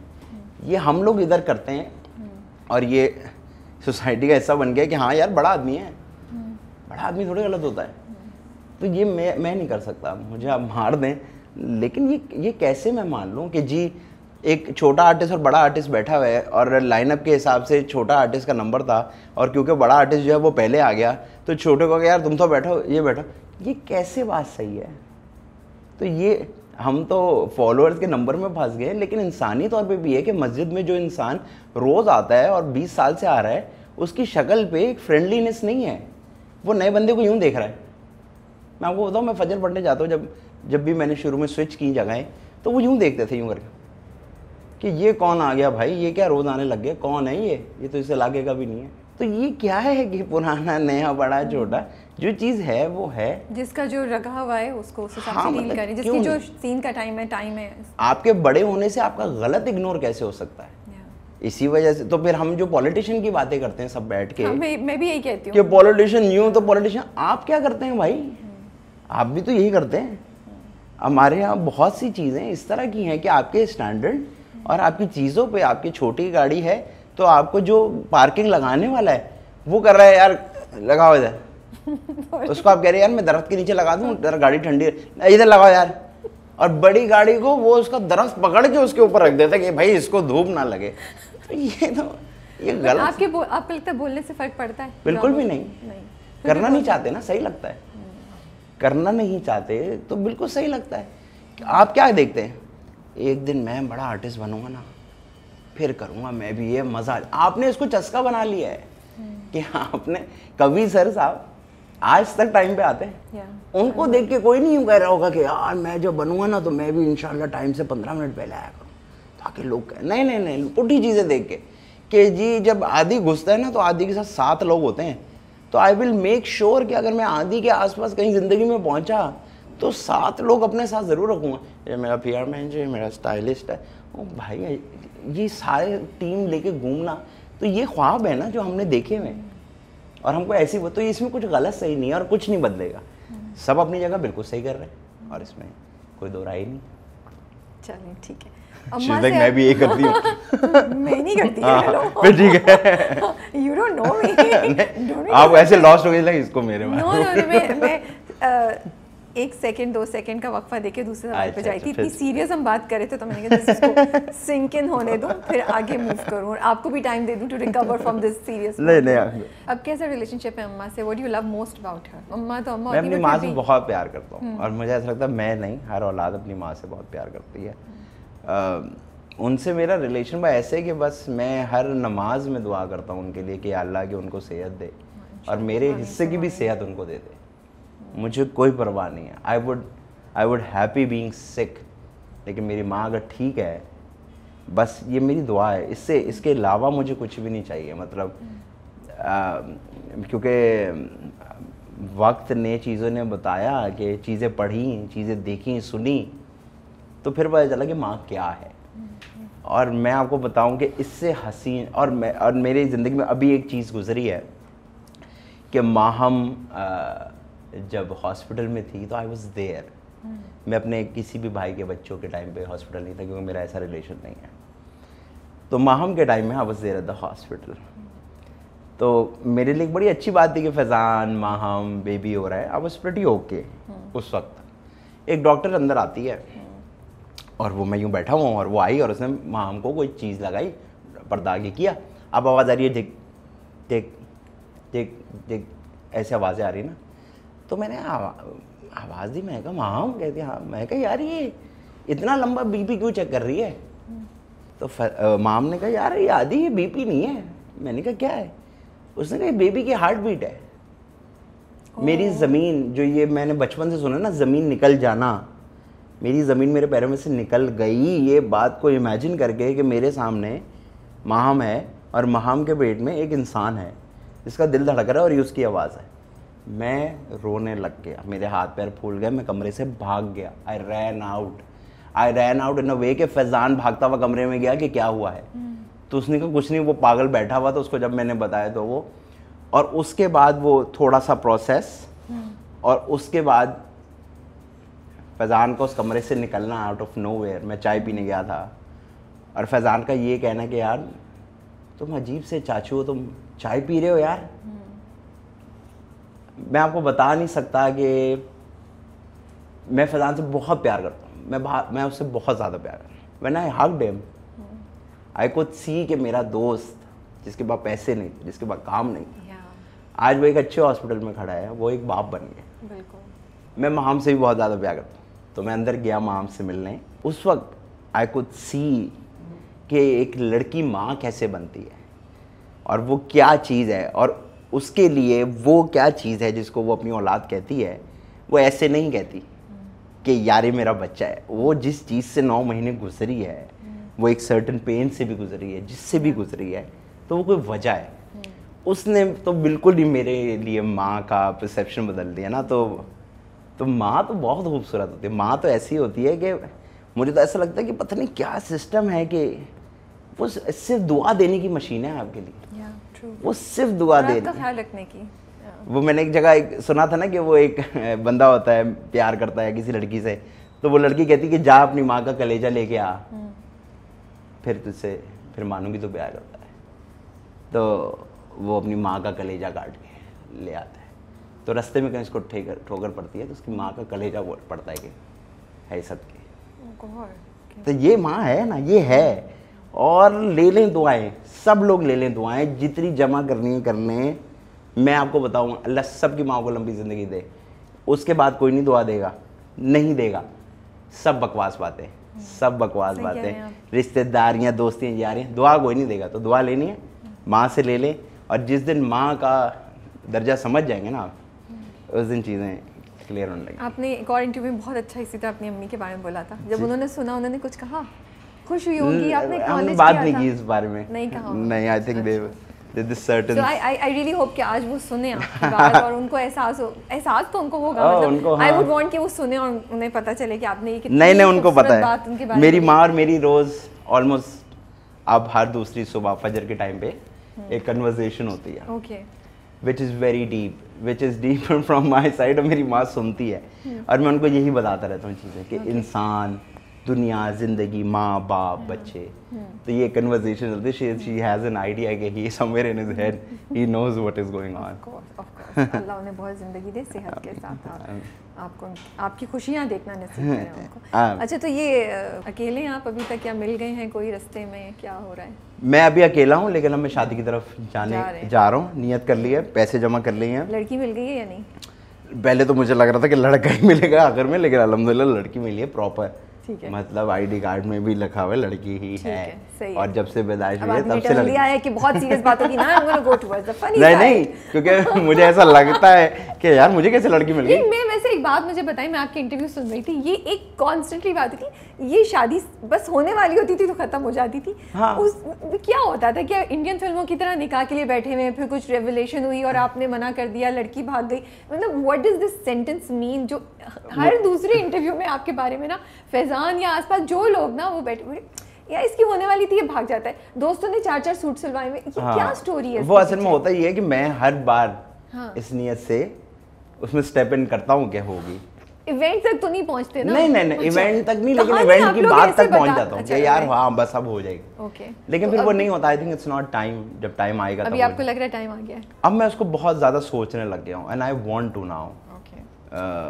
मुझे ऐसा लगता है कि अब मुझे कर लेनी चाहिए, अब मुझे करनी है, अब मुझे एक ऐसी जगह चाहिए जिसको मैं घर कहूँ, मुझे एक पार्टनर चाहिए, मुझे उसकी ज़रूरत है, तो इसलिए अब मैं बहुत ज़्यादा वो करने लग गया। लेकिन जब इतने अरसे बाद शादी कर रहे होते हैं तो ऐसा नहीं फील होता है कि यार अब लाइफस्टाइल चेंज करना पड़ेगा, कॉम्प्रोमाइज़ करना पड़ेगा, ये ख्याल कभी आता है? डर लगता है इससे कभी? डर मुझे सिर्फ इस चीज़ से लगता है कि मैं अकेला नहीं हूँ, अब मुझे किसी की जिम्मेदारी लेनी है, इस बात से डर लगता है। और ख़र्चों से, चीज़ों से डर नहीं लगता, उसके लिए अल्लाह मियाँ बैठे हैं। नहीं वो तो बिल्कुल, मेरा मतलब डिसीजन मेकिंग आपकी अपनी नहीं रहती ना? नहीं, अपनी देखिए, अपनी रहे या ना रहे, शायद उस कॉर्नर में इतनी देर तक ना बैठ सकें जिधर बैठे हुए थे अभी, तो ये चीज़ें कभी कभी शायद इसी वजह से I opted for love marriage. Okay, so अभी love marriage, so I should tell my partner कि this is how we are, और उसको पता हो गया ये चीज़ें, उसको पता है, जिस तरह जो हैं उनको पता है कि जब इसको गुस्सा आ जाए तो इससे बात ही नहीं करनी। Okay, let him calm down, उस वक्त बात करना बिल्कुल फजूल है, क्योंकि और वैसे भी गुस्से में कोई भी कन्वर्सेशन करना फजूल है। तो मुझे ऐसा लगता है कि मेरे लिए लव मैरिज इसलिए सही थी क्योंकि मैं बिल्कुल अलग किस्म का इंसान हूँ, तो दैट पर्सन शुड नो, समझना किसी की बेटी मैंने उसके घर से लेके आना है, तो उसको ऐसे सरप्राइजेस ना मिले कि वो कहे यार अम्मा अब्बा कहाँ भेज दिया था आपने। इसलिए मैं ज़रा अरेंज मैरिज से, मेरी अम्मा चाहती थी एक जगह, हमारी एक बार बात हुई हल्की फुल्की सी, तो मैंने कहा नहीं, she is too nice to be with me, मैं बिल्कुल एक घरेलू लड़की से नहीं शादी कर सकता, इसलिए क्योंकि वो उसके लिए गलत होगा, मेरे काम के टाइमिंग अलग हैं, मेरे दोस्त यार अलग टाइप के हैं, तो जब वो उस टाइप की नहीं होगी तो she won't feel comfortable anywhere, तो वो उसके लिए ज़्यादती है। मेरे लिए क्या, मैं तो लड़का हूँ, मैं तो जाता रहूँगा, अपना काम करता रहूँगा, मैं तो शहर का हूँ, तो मैंने उनको मना कर दिया। तो इसलिए मुझे ऐसा लगता है कि मेरे केस में ये लव मैरिज वाला जो चक्कर है वो इसलिए सही है, so that the other person knows कि ये ऐसा है, इसका काम ऐसा है, इसके काम में लड़के लड़कियां साथ घूमते फिरते उठते बैठते हैं, ताकि वो बेचारी रोज़ रात को घर बैठ के परेशान ना हो कि आज खाएं। तो इसलिए आई opted for that, I think it's a good option. मुलाकात कैसे हुई आपकी इनसे? मुलाकात उससे होती ही नहीं थी, वो मुझे टोपियाँ कराती थी। अच्छा, हाँ, मिलेंगे, फ्रेंड सर्कल में थे हम। दोस्त हैं आपकी? वो दोस्त थी, मैंने सुना है। पहले दोस्त नहीं थी, पहले दोस्तों की दोस्त थी, फिर दोस्तों की दोस्त थी। और फिर वो मैं उसको कहता था मिलो, वो नहीं मिलती थी क्योंकि शी वाज़न्ट इनटू इट। वो मतलब वो ऐसी थी ही नहीं कि लड़कों के साथ घूमने वाली ना। तो फिर वो आहिस्ता आहिस्ता करते, मैंने 1.5 साल उसको कहा कि भाई मिल लो। फिर वो मिली, फिर हमारी दोस्ती हुई, फिर दोस्ती के साथ साथ हमने टाइम गुजारा और फिर हमें पता लगा कि अच्छा हम दोनों एक ही समवट एक ही टाइप के हैं। तो she doesn't have those questions कि इस लड़की के साथ तस्वीर क्यों लगाई है, ये क्या कर रहे हो, वो क्यों हो रहा है, इधर क्यों। तो उसके वाले मसाइल नहीं हैं, जो कि मेरे एंड से भी यही है कि मेरे ये वाले मसाइल नहीं हैं। आप जो कर रही हैं just keep your self safe और कोशिश करेगा कि कुछ गलत चीज़ में ना पड़ जाए बस।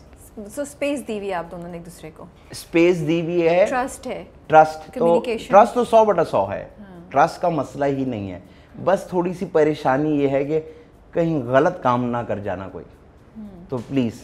लेकिन ये वाला मसला नहीं है कि ये इससे क्यों बात हो रही, इधर जो तुम जहाँ जॉब कर रही हो जो है वहाँ दिखाओ कौन कौन है और ये लड़का क्यों, ऐसे वाले मसाइल ज़िंदगी में नहीं है। क्योंकि अगर ये वाले मसाइल हों तो फिर साथ रहने का कोई फ़ायदा ही नहीं। सही बात। अगर मुझे आपकी हर बात पे शक करना है कि आपके दफ्तर में 1 लड़की और 5 लड़के हैं तो फिर फ़ायदा नहीं है ना साथ रहने का। इतना ही अगर भरोसा ही नहीं है, भरोसा इसलिए नहीं है क्योंकि मुझे लग रहा है कि आप सही नहीं है, तो फिर हम साथ क्यों हैं। भरोसा है ठीक है, और दुआ करते हैं कि कोई भरोसा एक दूसरे का तोड़ेगा नहीं। अल्लाह करे खैर आफियत से हो जाएगी सक्सेसफुल। यस। ये बताएं कितना प्रेशर होता है कि बिकॉज आप कॉमेडी करते हैं कि जब भी बात करो किसी से तो फ़नी होना ज़रूरी है। प्रेशर नहीं होता, नहीं अब मेरे पे तो नहीं होता प्रेशर, क्योंकि मैंने फॉर सम रीज़न ऐसा इमेज नहीं बनाया कि आपको हर जुमले में जोक मारूंगा, मैं जोक मारूंगा, तो वो प्रेशर ही नहीं है, कभी बनाई नहीं वाली इमेज। मेरी हमेशा से इमेज हर जगह यही है कि इसका एक अपना ह्यूमर है जो कि बातों में है, ठीक है, तो वो फिर वाला प्रेशर मेरे ऊपर से ख़त्म हो जाता है। कॉमेडी में बाउंड्रीज होनी चाहिए। मोस्टली हम देखते हैं जब मज़ा हो रहा था या कॉमेडी हो रही होती है तो अक्सर बहुत सी बाउंड्रीज को क्रॉस करते हैं। देखिए होनी चाहिए। पॉइंट ऑफ व्यू क्या है? मेरा पॉइंट ऑफ व्यू ये है कि मेरे लिए मुझे लगता है कि हाँ होनी चाहिए। ज़्यादा आज़ादी इंसान को जानवर बना देती है, ये मुझे लगता है सिर्फ अपने लिए, कि अगर मुझे आपने बिल्कुल आज़ाद छोड़ दिया ना और आपने कहा दिया आपने कोई लिहाज मुरब्बत नहीं करनी, तो बहुत सी घटिया बातें हो जाएंगी फिर। okay. तो वो वाली बातें अपने 4 दोस्तों तक तो ठीक हैं, लेकिन ये मेरा काम है, ये मेरा आर्ट है, ये जब तक लेंसेज और कैमराज ऑन है मेरे कंधों पे एक जिम्मेदारी है और मैंने वो जिम्मेदारी निभाने आया हूँ, उसको मैं इग्नोर नहीं कर सकता। क्योंकि अब जो मैं कर रहा हूँ वो जितने भी लोग हैं वो देख रहे हैं। 4 दोस्तों में 4 दोस्त बैठे होते हैं और उसमें भी लिहाज करना चाहिए कि आस-पास टेबल कुर्सी पे कोई बैठा हुआ ना हो, कोई फैमिली ना बैठी हो, कोई ऐसे लोग ना बैठे। तो मुझे ऐसा लगता है कि बाउंड्री होनी चाहिए। बाउंड्री की वजह से थोड़ी मुश्किलात होती हैं, लेकिन उसकी वजह से आप पॉलिश भी ज़्यादा हो रहे होते हैं। जब बाउंड्री हटा देते हैं तो बहुत ईजी रास्ते निकल आते हैं। तो जो उसको इस तरह से करते हैं वो भी सही है, क्योंकि वो उन्होंने अपने लिए बनाया हुआ है, मैंने अपने लिए ये बनाया हुआ और इसमें मैं बहुत सेटिस्फाइड हूँ। इसमें मैं शायद आपसे कम फनी हूँगा, शायद आपसे कम काम कर रहा हूँगा, शायद आपसे कम मशहूर हूँगा, लेकिन मसला नहीं है। अच्छा लगता है कि अच्छे लोग मिलके दुआ दे देते, बस इस पे काम सेटिस्फैक्शन हो जाती है कि हाँ। अभी मैं थोड़े दिन पहले एक रेस्टोरेंट गया तो वहाँ एक अंकल आंटी बैठे हुए, and I walked in and they like and they were old 70-80s। मुझे इतनी खुशी हुई कि मैं उनसे मिला और मैंने कहा ऑल गुड, दे लाइक या all good, like we watch your shows and all. तो मैंने कहा बस मुझे ये लोग मुझे देखते रहें। मुझे जब फैमिली आके मिलती है मुझे वो अच्छा लगता है। मुझे सीधे लोग आके, मुझे नहीं, शायद आप कहें कि इस वजह से तुम शायद नई जनरेशन से दूर हो जाओगे क्योंकि नई जनरेशन इज़ वेरी डिजिटल, तो मसला नहीं है, कोई मसला नहीं। ये देख रहे हैं काफ़ी है। मैं तमाशा में जब गया तो I walked in for all those families who are watching me. मैं कभी जीतने के लिए नहीं वॉक इन किया, मैं कभी उस 25 लाख रुपए के लिए नहीं गया, मैं कभी उस फुटेज के लिए नहीं गया। वो 42 डेज़ मैं रोज़ सुबह शाम रात अपने आप को वो नमाज के बाद ये बताता था कि आदि, क्योंकि वो सिर्फ नमाज की जगह मैंने ऐसी बनवाई थी कि वहाँ कैमरा नहीं, मैं कैमरे के आगे नहीं बढ़ सकता। तो मैं अपने आप को ये बताता रहता था कि लोग देख रहे हैं आदि, जिम्मेदारी है, शायद फैमिली भी देख रही हो, तुम कोई ऐसी घटिया हरकत ना कर देना कि कोई बच्चा देख रहा हो तुम्हें कब से फॉलो करता हो और वो आज तुम्हारी वो वाली घटिया हरकत देख के पकड़ ले उस आदत को या उस बात को। तो मैं बिल्कुल काम डाउन रहता था। मेरे लिए प्रेशर लोगों का था, शायद लोगों के लिए, बाकियों के लिए प्रेशर वो 25 लाख रुपए का था, फुटेज का था। मेरे लिए प्रेशर लोगों का था कि वो जितने भी हैं 2, 4, 50 जितने लोग भी देखते हैं मुझे, वो कोई ऐसी चीज़ ना देख लें और उनका कोई बच्चा ऐसी चीज़ ना पकड़ ले जो कि कल को बोलें यार अब वो आपको फॉलो करता था, आपने वहाँ शो में बार बार ये करके ना उसकी आदत में डाल दी। इस बात से डर काम। Thank you so much for that Adi, I really appreciate it because I think it's very important कि रियलाइज़ करें कि इस वक्त इंडस्ट्री में या इन्फ्लुएंस या सेलिब्रिटी की डेफिनेशन में जितने भी लोग आते हैं उनकी एक रिस्पॉन्सिबिलिटी है, उनको लोग फॉलो करते हैं, वो अगर लाख नहीं तो कम से कम 5 माइंड्स को तो इन्फ्लुएंस करते होंगे, तो ये रिस्पॉन्सिबिलिटी आती है और मुझे ज़्यादा लोग नहीं नज़र आते जो इसको रियलाइज़ करें, उसको ओन अप करें। So I really appreciate it and thank you so much for that and it's important कि आप ये बोल रहे हैं बिकॉज मुझे लगता है ये बात ज़रूर करनी चाहिए और इसको ऑडियंस को भी रियलाइज़ होना चाहिए कि there is somebody who is concerned about them और जो सुन रहे हैं उनको भी रियलाइज़ होना चाहिए। लेकिन पब्लिक फिगर जो है ना सिर्फ अपनी तस्वीरें दिखाने के लिए नहीं होता। सही बात है कि आप पब्लिक फिगर है, अपनी प्रोफाइल आपने पब्लिक कर ली, बहुत जिम्मेदारियां हैं और उस जिम्मेदारी के बारे में सोचते रहेंगे तो बहुत बेहतरी हो जाएगी। वरना बाकी बहुत चीज़ें हैं, हम करें अपनी लाइफ में जो मर्जी करते रहें, लेकिन वो अपने पर्सनल स्पेस में करें। मैं भी बहुत कुछ करता हूँ बिल्कुल, लेकिन मैं अपने पर्सनल स्पेस में करता हूँ। लेकिन जब आप इन कैमरा जो लगे इनके आगे आ जाते हैं तो फिर इस बात को महसूस करना है कि भाई जिम्मेदारी है। Then I can not add कि आई डोंट केयर यार, मैं तो हर जुमले के एंड में गाली देता हूँ तो इधर भी दूंगा और लोगों को वो पसंद आ रही है। नहीं, ये नहीं करनी। गाली आम हो जाएगी, घटिया बात आम हो जाएगी, सेक्सुअल टॉपिक आम हो जाएंगे। आम नहीं करना, आम करेंगे तो जब टाइम गुजर जाएगा तो परेशान हो जाएंगे। सोशल मीडिया, टेक्नोलॉजी आपकी ज़िंदगी बेहतर कर रही है। टेक्नोलॉजी ने सबको लोनली कर दिया, अब कुछ नहीं हो सकता ना।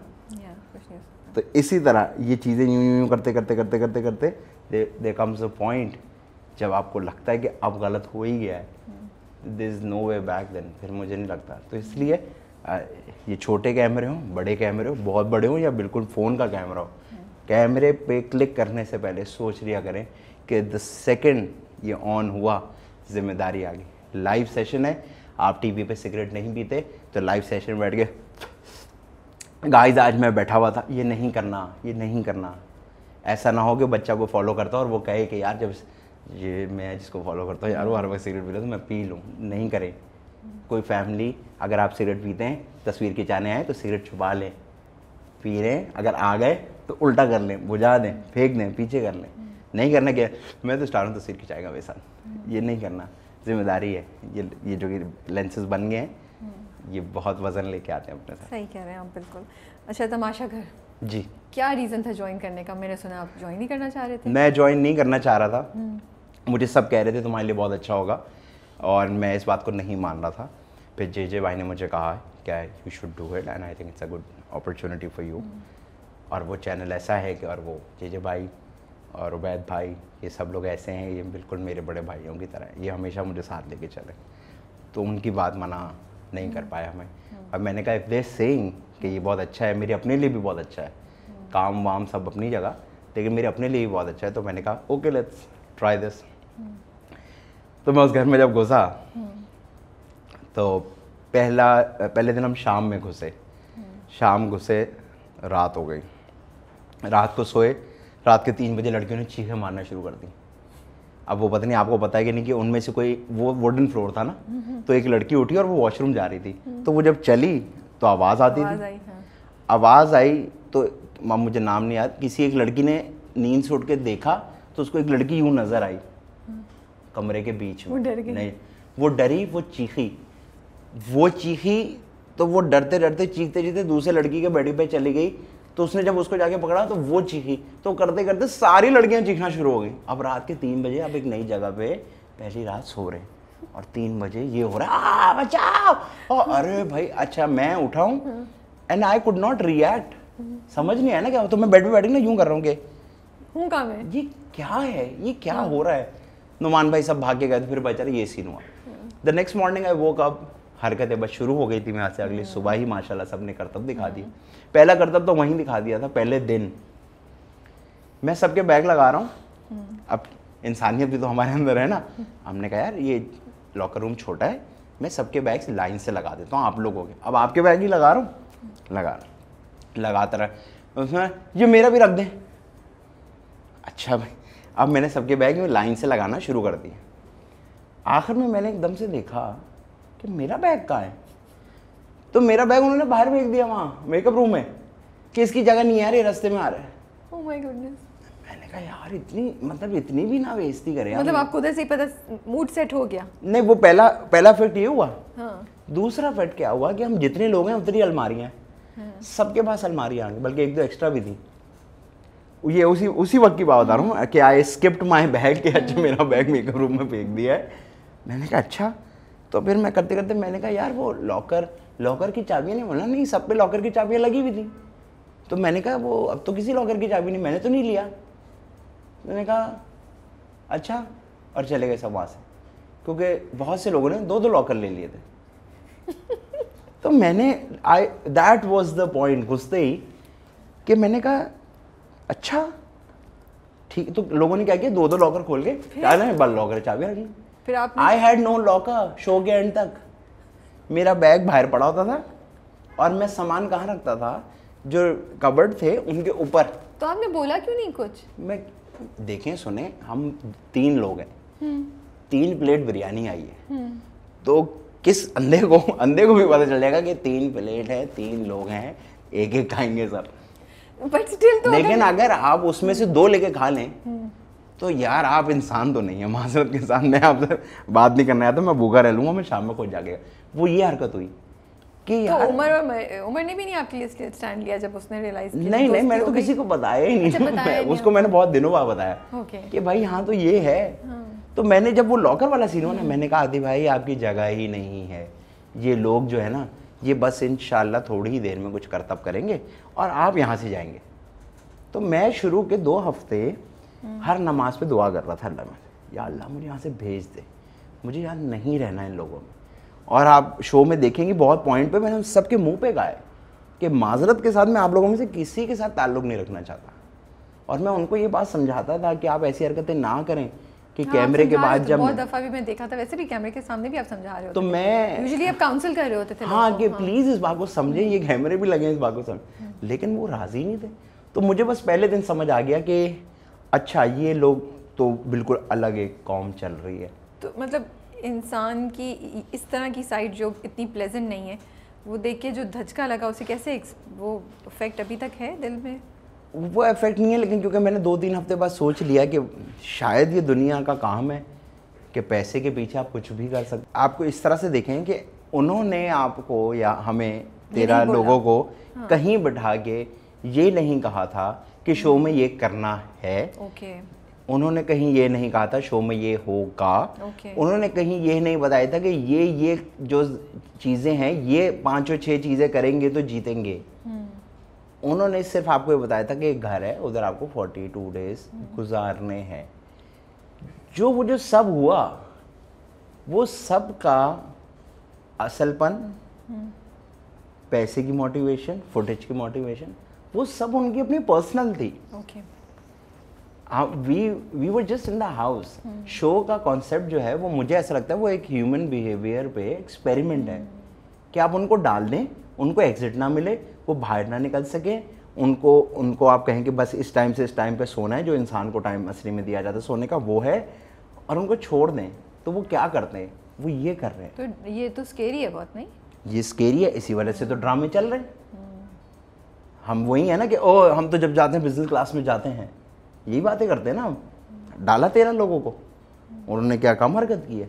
तो ड्रामों को देख के ना कहना कि इतने नेगेटिव क्यों होते हैं भाई ड्रामे, ये तो ड्रामे हर वक्त यही दिखाते हैं। यही है हम लोग, बर्दाश्त है ही नहीं, किसी का लिहाज है ही नहीं। तो मुश्किल हो गया था टुवर्ड्स दी एंड वहाँ पे रहना आपके लिए? दूसरे तीसरे दिन, दूसरे हफ्ते मैं बस यूं था कि मुझे भेजे। मतलब मैं कैमरे में देख के कहता था कि यार कोई भी सुन रहा है मुझे निकालो यहाँ से। तो वो जब मैं शो से निकला मैंने कहा आप लोग मुझे क्यों नहीं निकाल रहे थे? उन्होंने कहा हम तुम्हें नहीं निकाल सकते थे, तुम्हारे वोट्स आ रहे थे, ये हो रहा था वो हो रहा, तुम खतरे की घंटी में भी नहीं थे। फिर जब मैं एक बार खतरे की घंटी में गया हूँ, अब वो बताया पूरे शो में, तो उन्होंने मुझे कहा कि बात शो के बाद है कि ये भी बड़ा तुम्हारे लिए ड्रॉबैक हुआ कि तुम कभी खतरे की घंटी में गए, तुम्हें वोट ही नहीं मिले। तो जब मैं खतरे की घंटी में गया तो मैंने कहा आदि भाई आज टाइम आ गया है, आज तो घर जाना है। तो सहर मेरे साथ ही, मैंने कहा सहर हम 2 आज जाएंगे इंशाल्लाह, क्योंकि नियत भी नहीं है, कैमरे में भी देख के बहुत बार बोल दिया निकालो यहाँ से, तो आज हमें तो निकाल ही देंगे। सहर और मैं रेडी, और हम खड़े हुए हैं, और अदनान भाई कहते हैं कि तो आदि कैसा लग रहा है? अब मैंने कहा चलो भाई मुबारक हो, जाने का टाइम। मैं कहा सर अच्छा भी लग रहा है और अच्छा नहीं भी लग रहा है, और मैंने कहा बस अब ये टाइम लेंगे, मैं सबसे I hug everybody, so goodbye and leave this cell. उन्होंने कहा आपके सबसे ज़्यादा वोट्स आए, आप यहाँ आके बैठ जाए। आप वो मेरा एक्सप्रेशन देखें, अगर वो टीवी पे दिखाया होगा कि ना, आप मेरा एक्सप्रेशन देखें, मैं यूं खड़ा था और उन्होंने जैसे कहा ना आपके सबसे ज़्यादा वोट्स हैं आप बैठ जाए, तो मैंने यूं किया, मैं ऐसे बैठा हूँ जाके कि यार अब इसका मतलब 7 दिन और गुजारने, अगले हफ्ते मैं फाइनल में चला गया। I was the first one जो फिर तो आपने गिव अप कर दिया। तो वो मैंने कहा यहाँ से निकलने का। तो कभी टेम्पटेशन भी नहीं होती थी, बिकॉज आपने सच किसी से कॉन्फ्लिक्ट नहीं क्रिएट किया, गेम्स में भी आप बहुत धीमा खेलते थे, इट वाज नॉट लाइक हम देखते कि आदि की कोई बहुत हमें एक्सट्रीम साइड नजर आ रही है, तो क्या कभी देखिए आधे शो में तो मैंने गेम नहीं खेला। हाँ, आधे शो में तो I just wanted to leave. शुरू के 2 हफ्ते थे मुझे निकलना था, शुरू के 2 हफ्ते मैं दूसरों के लिए भी कर रहा था कि अच्छा ठीक है ये हो जाए, लाला के लिए हो जाए, यूँ हो जाए, वो हो जाए, एंड आई डिड दैट। आधे शो के बाद आई वाज प्लेइंग देन, फिर मेरे गेम्स भी जीता, 2-3 गेम्स जीता, ये हुआ, लेकिन कोई मोटिवेशन वैसे कोई नहीं थी मेरे अंदर कि मैं आपको बता रहा हूँ ना, मैंने शो के पहले दिन कह दिया था कि अगर मैं जीता तो मैं उमर को जिता दूंगा।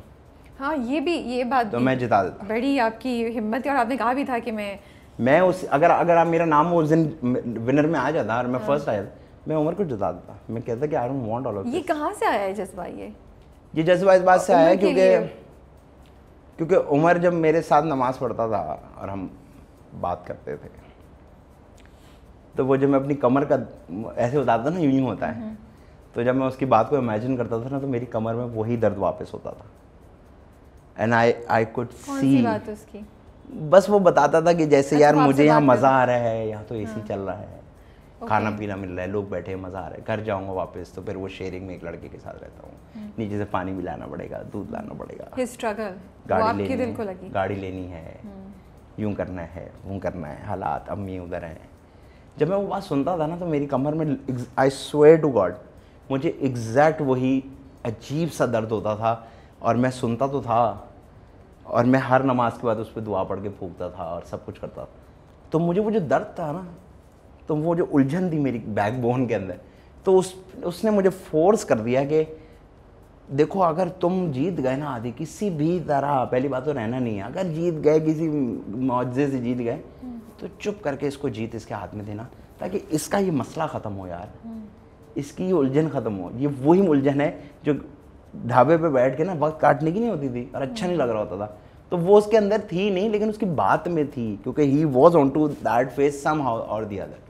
आई just wanted that to finish somehow. तो मैं उसको कहता था कि यार बस जीत जाए। मैंने आखिरी 2-3 शोज में लाला का नाम लेना शुरू कर दिया कि लाला जीतेंगे, लाला जीतेंगे। उसको काम डाउन कर, उसकी एक्सपेक्टेशंस वो करने, हाँ कि लाला जीतेंगे। मैं आज ना आ रहा था, मुझे ऐसा लगा लाला जीते। मैंने आखिरी 2 या 3 शोज में लाला का नाम लिया, और दिल में उस वक्त मैं चीख के कहता रहता था उमर उमर।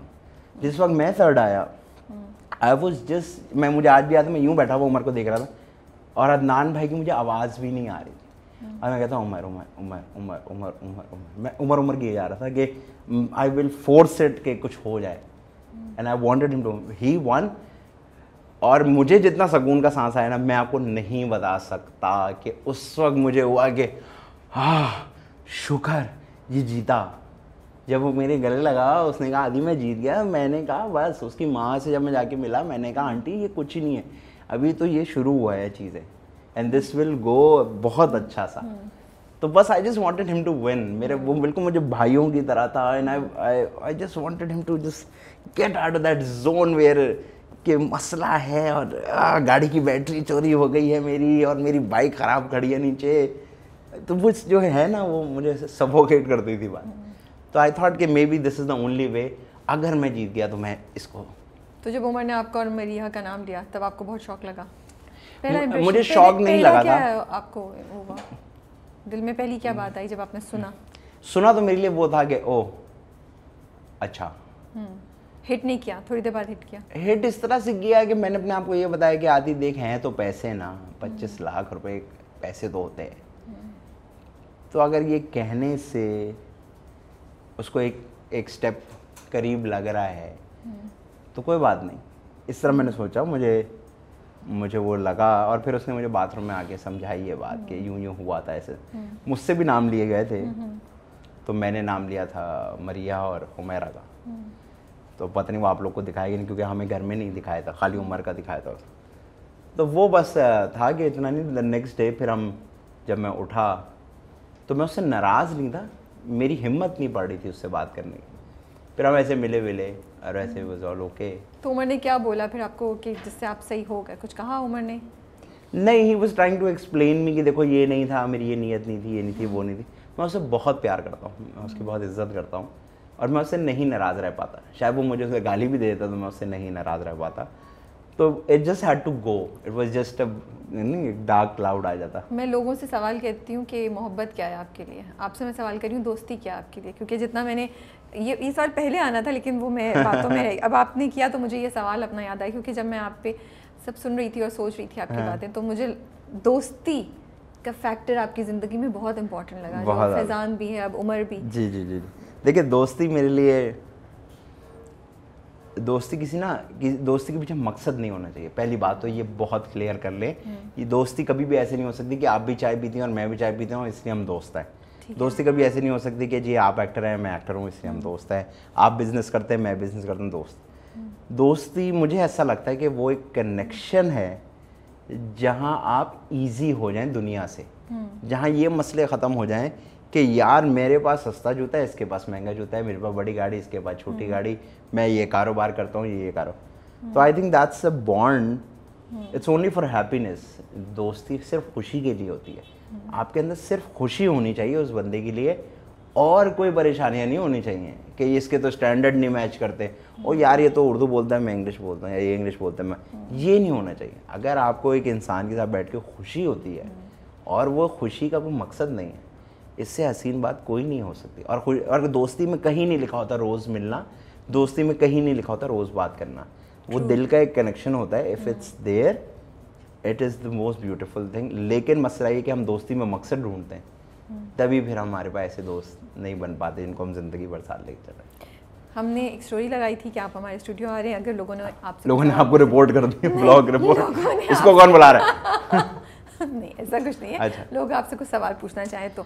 अब जो सवाल मैं पूछूं ये मेरे सवाल नहीं है, ये क्या पता आप ऐसी अपनी तरफ से ये भी हो सकता है, हो भी सकता है, बट मैंने तो ये बोलना था ना। अब ये भी एक तरीका मैंने नया निकाला है लोगों से ऐसे सवाल पूछने का। अच्छा। आपको भी टिप दे रही हूँ मैं। अच्छा आप भी बोलते हैं हमने लगा। सो जोक्स असाइड, सो ये सवाल आपके फैंस के हैं जो वो आपसे पूछना चाहते हैं तमाशा रिलेटेड। जी। आप मरिया और उमर की दोस्ती से जेलस थे? नहीं बिल्कुल। तो आप उसके इतने अगेंस्ट क्यों थे, इवन दो उसने कभी आपके बारे में ऐसा कुछ गलत इतना नहीं बोला या ऐसे नहीं बोला? देखिए मैं तो ऐसे लगता क्यों था लोगों को? लोगों को लगता, पहली बात तो जेलसी को तो कोई नाम की चीज़ ही नहीं है मेरी ज़िंदगी में। जेलस मैं किसी से होता ही नहीं हूँ, ये तो कोई एग्जिस्ट ही नहीं करती बात।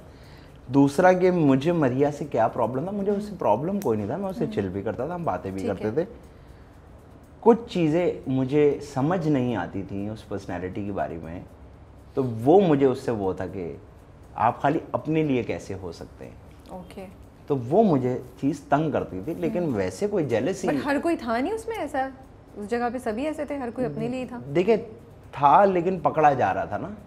ओके, इनका पकड़ा नहीं जा रहा। Maria was smart, Maria is smart, इसमें कोई गलत बात नहीं है। Talk to her. हाँ मतलब इसमें कोई गलत नहीं है, बस तो मैं वो पहले दिन ही मैंने बात पकड़ ली थी, तो मुझे लगे अच्छा हाँ यार मुझे नहीं समझ आती, I can not be very close to her. ये he is a gentleman but why didn't he stand up for Humaira जब लाला ने उनको रिडिक्यूल किया और उनके बारे में कुछ गलत अल्फाज बोले? इस पर मेरा एक सवाल है कि शायद आप लोगों ने 1.5 घंटा शो देखा है, हमने 24 घंटे शो देखे। ओके। उस घर में जो घटिया बातें माशाल्लाह सब ने की ना, सब ने जो घटिया बातें की, अगर आप वो लोग सुन लेते ना तो मैं देखता हूँ कि आप वहाँ रहते ही कैसे। तो वो बहुत घटिया बना हो रहा था वहाँ, और ऐसी घटिया जगह, ऐसी मतलब घटिया माहौल का मैं कभी भी हिस्सा नहीं बनता। जब चीज़ इतनी घटिया हो जाए तो उसमें से सही गलत छोड़ के ना ज़रा अपने आप को डिस्टेंस करना चाहिए, क्योंकि ऐसा ना हो कि उस एनर्जी में रह के आप में अंदर वो बिल्ट इन कहीं हो जाए। तो आपको लगा कि जो कुछ हो रहा था वो इतना कॉम्प्लिकेटेड और इतना वो था कि आप उसका हिस्सा कॉम्प्लिकेटेड नहीं था, घटिया था। ओके सही, बहुत बुरा था, बहुत पर्सनल। और आप ऑडियंस को फिर ये कहना चाहेंगे कि जिस बिकॉज जो उन्होंने उस वक्त देखा उसकी बेसिस पे वो डिसीजन नहीं ले? हाँ बिल्कुल, क्योंकि अदनान उसके सर पीछे आगे बहुत कहते कुछ थे, हो रहा अदनान सर था। कहते थे यार आप लोग मुझे गालियां दे रहे हैं, मसला ये मैं आपको टीवी पे नहीं दिखा सकता जो यहाँ होता है, क्योंकि कैमरा का मसला है, तो आपको नहीं पता, इसलिए आप समझ रहे हैं कि जो मैं रिएक्शन दे रहा हूँ यार ये बहुत ओवर कर रहे हैं, क्योंकि आपको वो नहीं दिखाई ना बातें, बहुत ऐसी बातें थी कि बहुत ज़्यादा। अल्लाह माफ़। Okay, did you forgive Umar दिल से? Be honest. हाँ, मैं नहीं, ऐसा दिल में कुछ था ही नहीं था कि मुझे उसको माफ़ करना पड़े। इट वाज जस्ट बस थोड़ा सा एक देर का एक माहौल, अनिल को बस लोगों को पता है मैं आपसे बात। हमें वसीम बदामी के बारे में कुछ बताएं जो हमें नहीं मालूम। हाँ, वसीम बदामी शायद पता ही होगा लोग, मैंने उनसे ज़्यादा मेहनती आदमी नहीं देखा। वो इंसान जो है वो होस्टिंग भी कर रहे हैं, वो एंकर भी हैं, वो ब्रांड भी चला रहे हैं, वो लोगों प्रेसिडेंट के इंटरव्यू भी ले रहे हैं। अभी मैं प्रोमो के शूट पे गया तो वो रबीउल अव्वल की ट्रांसमिशन करके आए थे, उसके बाद वो यूँ कमरे में घुसे, सूट पहन के निकल आए, मेरे साथ 5 घंटे शूट की, 3 घंटे बाद उनके इस्लामाबाद की फ़्लाइट थी जिसमें उन्होंने प्रेसिडेंट का इंटरव्यू लेना था। इतनी मेहनत, इतनी इज्जत, इतना काम करके भी उनका एटीट्यूड बिल्कुल ज़मीन के साथ लगा हुआ है, ज़मीन के साथ। ऐसा यकीन नहीं आता, हम जानते हैं तो आता है, यकीन नहीं आता कि ये वसीम बदामी कि ये थोड़ी हो सकता है, बिल्कुल ईजी, बहुत खूबसूरत आदमी। अगर आप 25 लाख जीत जाते तो आप क्या करते? उमर को दे देता उसी वक्त। तो जवाब हमें पहले से ही मालूम होना चाहिए था। कोई प्लान है आपका अपना यूट्यूब शो स्टार्ट करने का? I want to and people really want me to, लेकिन I don't know how to do it. मुझसे नहीं हो पाता, हालांकि मैं चाहता हूँ और मुझे बहुत सारे लोग ये कहते हैं, मेरे अपने भी कहते हैं, बस मुझसे हो नहीं पाता। मैं मोटिवेट करता हूँ अपने आप को, लेकिन फिर मैं कहता हूँ यार मुझसे नहीं हो रहा, तो I might find a team जो कि मेरे मुंह पे आके लग जाए कि अच्छा भाई हम कर देते हैं, आप बैठ जाएं, तो तब, लेकिन मैं खुद से नहीं कर पा रहा। मैंने बहुत ट्राई किया, बहुत सालों से ट्राई किया, मुझसे नहीं होता है। सवाल आया था उमर या फैज़ान, मुझे लगता है ऐसे सवाल नहीं पूछने चाहिए आपसे। नहीं, फैज़ान। ओके, मुझे आंसर मालूम था। मैं इसको थोड़ा सा चेंज करके पूछने वाली थी, उमर और फैज़ान के बारे में एक बात जो आप कहना चाहेंगे। फैज़ान के बारे में बोला नहीं उनको आज तक हमारे प्रोग्राम के। फैज़ान के बारे में तो बस मैं ये कहना चाहूँगा कि यार हमारी जितनी भी ज़िंदगी है तुम मेरे साथ रहना, बस मेरे साथ रहना। ये बोला हुआ है आपने? I think he knows, his family even knows this के बस वो मेरे साथ रहे, जैसा भी है, मतलब कि जब तक मैं हूँ। और उमर के लिए ये है कि जब तुम बहुत सारी तरक्की कर लो, इंशाल्लाह जो कि तुम करोगे, जब तुम बहुत सारी तरक्की कर लो तो अपनी माँ को उसके साथ साथ बहुत सारी याशियाँ भी कराते रहना। ऐसा ना हो कि थोड़े वक्त बाद तुम मसरूफ़ हो जाओ और माँ को याशी ना करवा पाओ। याशी इज़ नॉट गिफ्ट्स, याशी इज़ याशी। तो जितनी तुम तरक्की करते जाओ, बस अपनी माँ को याशी कराना। उसकी माँ बहुत प्यारी खातून है, उनसे मैं मिला हूँ और वो मुझसे बहुत प्यार करती हैं उमर से। तो I just want him to know and remember this his whole life कि जितनी तरक्की करे उस तरक्की में अपनी याशी से पहले अपनी माँ को याशी कराए, सो दैट शी नोज कि ही इज गोइंग समवेयर। अभी तमाशा घर के बाद जब आप बाहर जाना शुरू पब्लिक में, कोई फ़ैन रिएक्शन है ऐसा जो इंटरेस्टिंग हो जो आप हमसे शेयर कर सकें? इंटरेस्टिंग तो नहीं, एक बड़े रिस्पेक्टेबल टाइप की फ़ौजी टाइप की फैमिली थी और वो उन्होंने आके मुझे कहा कि मैं आपकी हिम्मत पे और आपके सब्र पे आपको बहुत दाद देता हूँ। और उनकी पूरी फैमिली थी 12-14 लोगों की, वो सब मुझसे मिले और उन्होंने कहा कि हमने टीवी पे कभी शो नहीं देखा है, टीवी का शो हमने देखा ही नहीं है कभी, ना हमें पता था कि आप कौन हैं, लेकिन सिर्फ आपकी वजह से हमने पूरा शो देखा और हमने कहा कि इस इंसान को पता है कि सब्र कैसे करते हैं। तो आई थिंक दैट वाज, और मुझे बड़ा हैरानगी हुई कि अच्छा लोगों ने मुझसे ये बात भी पकड़ी है। सो दैट वाज लाइक अच्छा। और उन्होंने कहा हम इसके बाद भी टीवी नहीं देखेंगे, हमें कोई शौक नहीं है, और वी जस्ट गॉट हुक्ड कहीं से। एक वो था और एक मेरी बहुत पुरानी फ़ैन है, वो मुझे रास्ते में मिली और उन्होंने कहा कि आप प्लीज़ मेरी गाड़ी तक आ जाएं, मैंने आपको कुछ दिखाना है। अच्छा। तो मैं उनकी गाड़ी तक गया तो उनके दादा दादी बैठे हुए थे। ओह।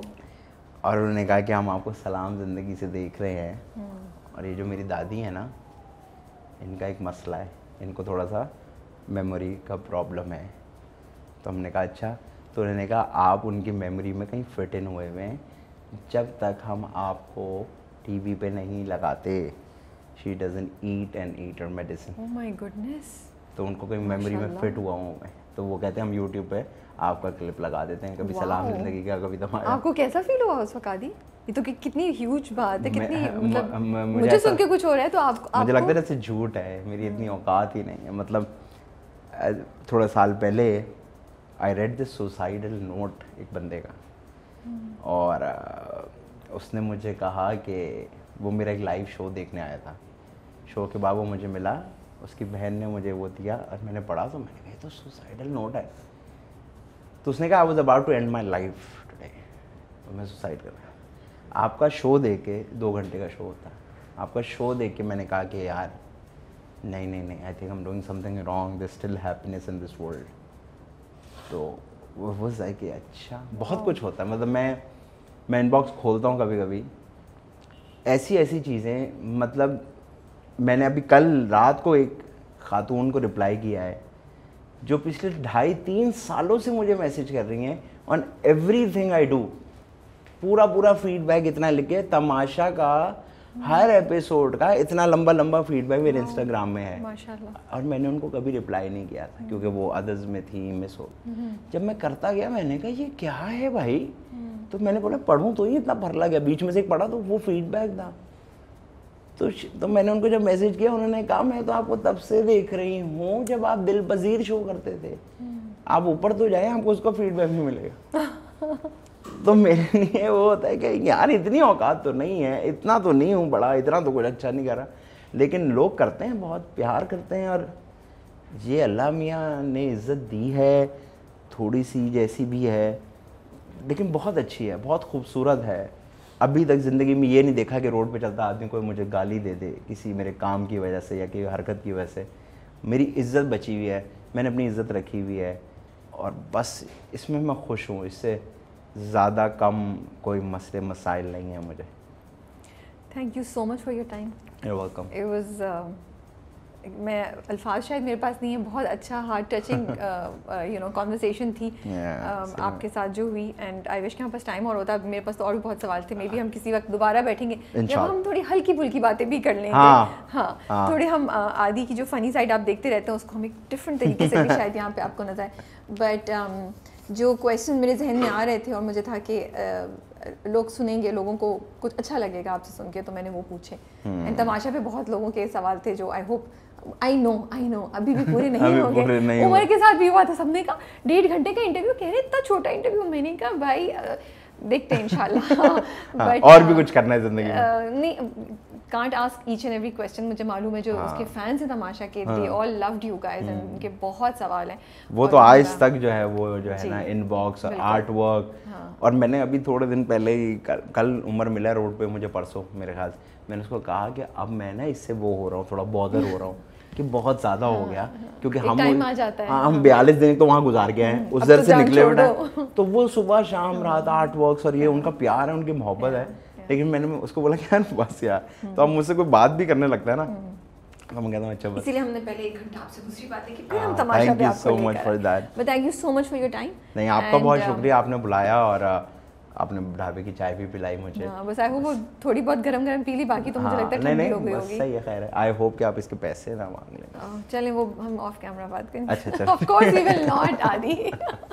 नहीं, थैंक यू सो मच आपका। आप वसीम बादामी साहब के साथ अभी एक शो कर रहे हैं, और क्या क्या कर रहे हैं आप इस वक्त? मैं जीतो कर रहा हूँ, वसीम भाई का शो कर रहा हूँ, द मज़ेदार शो है। नया कोई चीज़ नया अभी कुछ नहीं करने लगा। कंटिन्यूएशन है या कोई नई चीज़ हो रही है? अभी फिलहाल मुझे कोई नई चीज़ नज़र नहीं आ रही मेरी। यही आपको बहुत बिजी रख रहे हैं। हाँ, मेरा पूरा महीना गुजर जाता है। अभी देखे ना ये हर लम्हा पुरजोश जो है, वो that is for 30 days continuously, और बड़ा इंटरेस्टिंग लग रहा है, मैंने उसकी देखी। हाँ, वो बहुत मज़े का होता है क्रिकेट के लिए।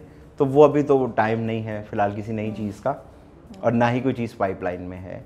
जब कुछ आएगा तो फिर पता लग जाएगा, मुझे भी पता लग जाएगा। चलिए, अपना ख्याल रखिएगा, and we wish you all the best for your future projects. आप अपना मुझसे ज़्यादा ख्याल रखें, और आपका ये जो मैगज़ीन है अल्लाह करे ये बहुत तरक्की करे, इतनी तरक्की करे कि हम बताएं कि हम भी इसमें आए हुए थे। आप अभी बता सकते हैं अभी अच्छा ये वाला सीन है?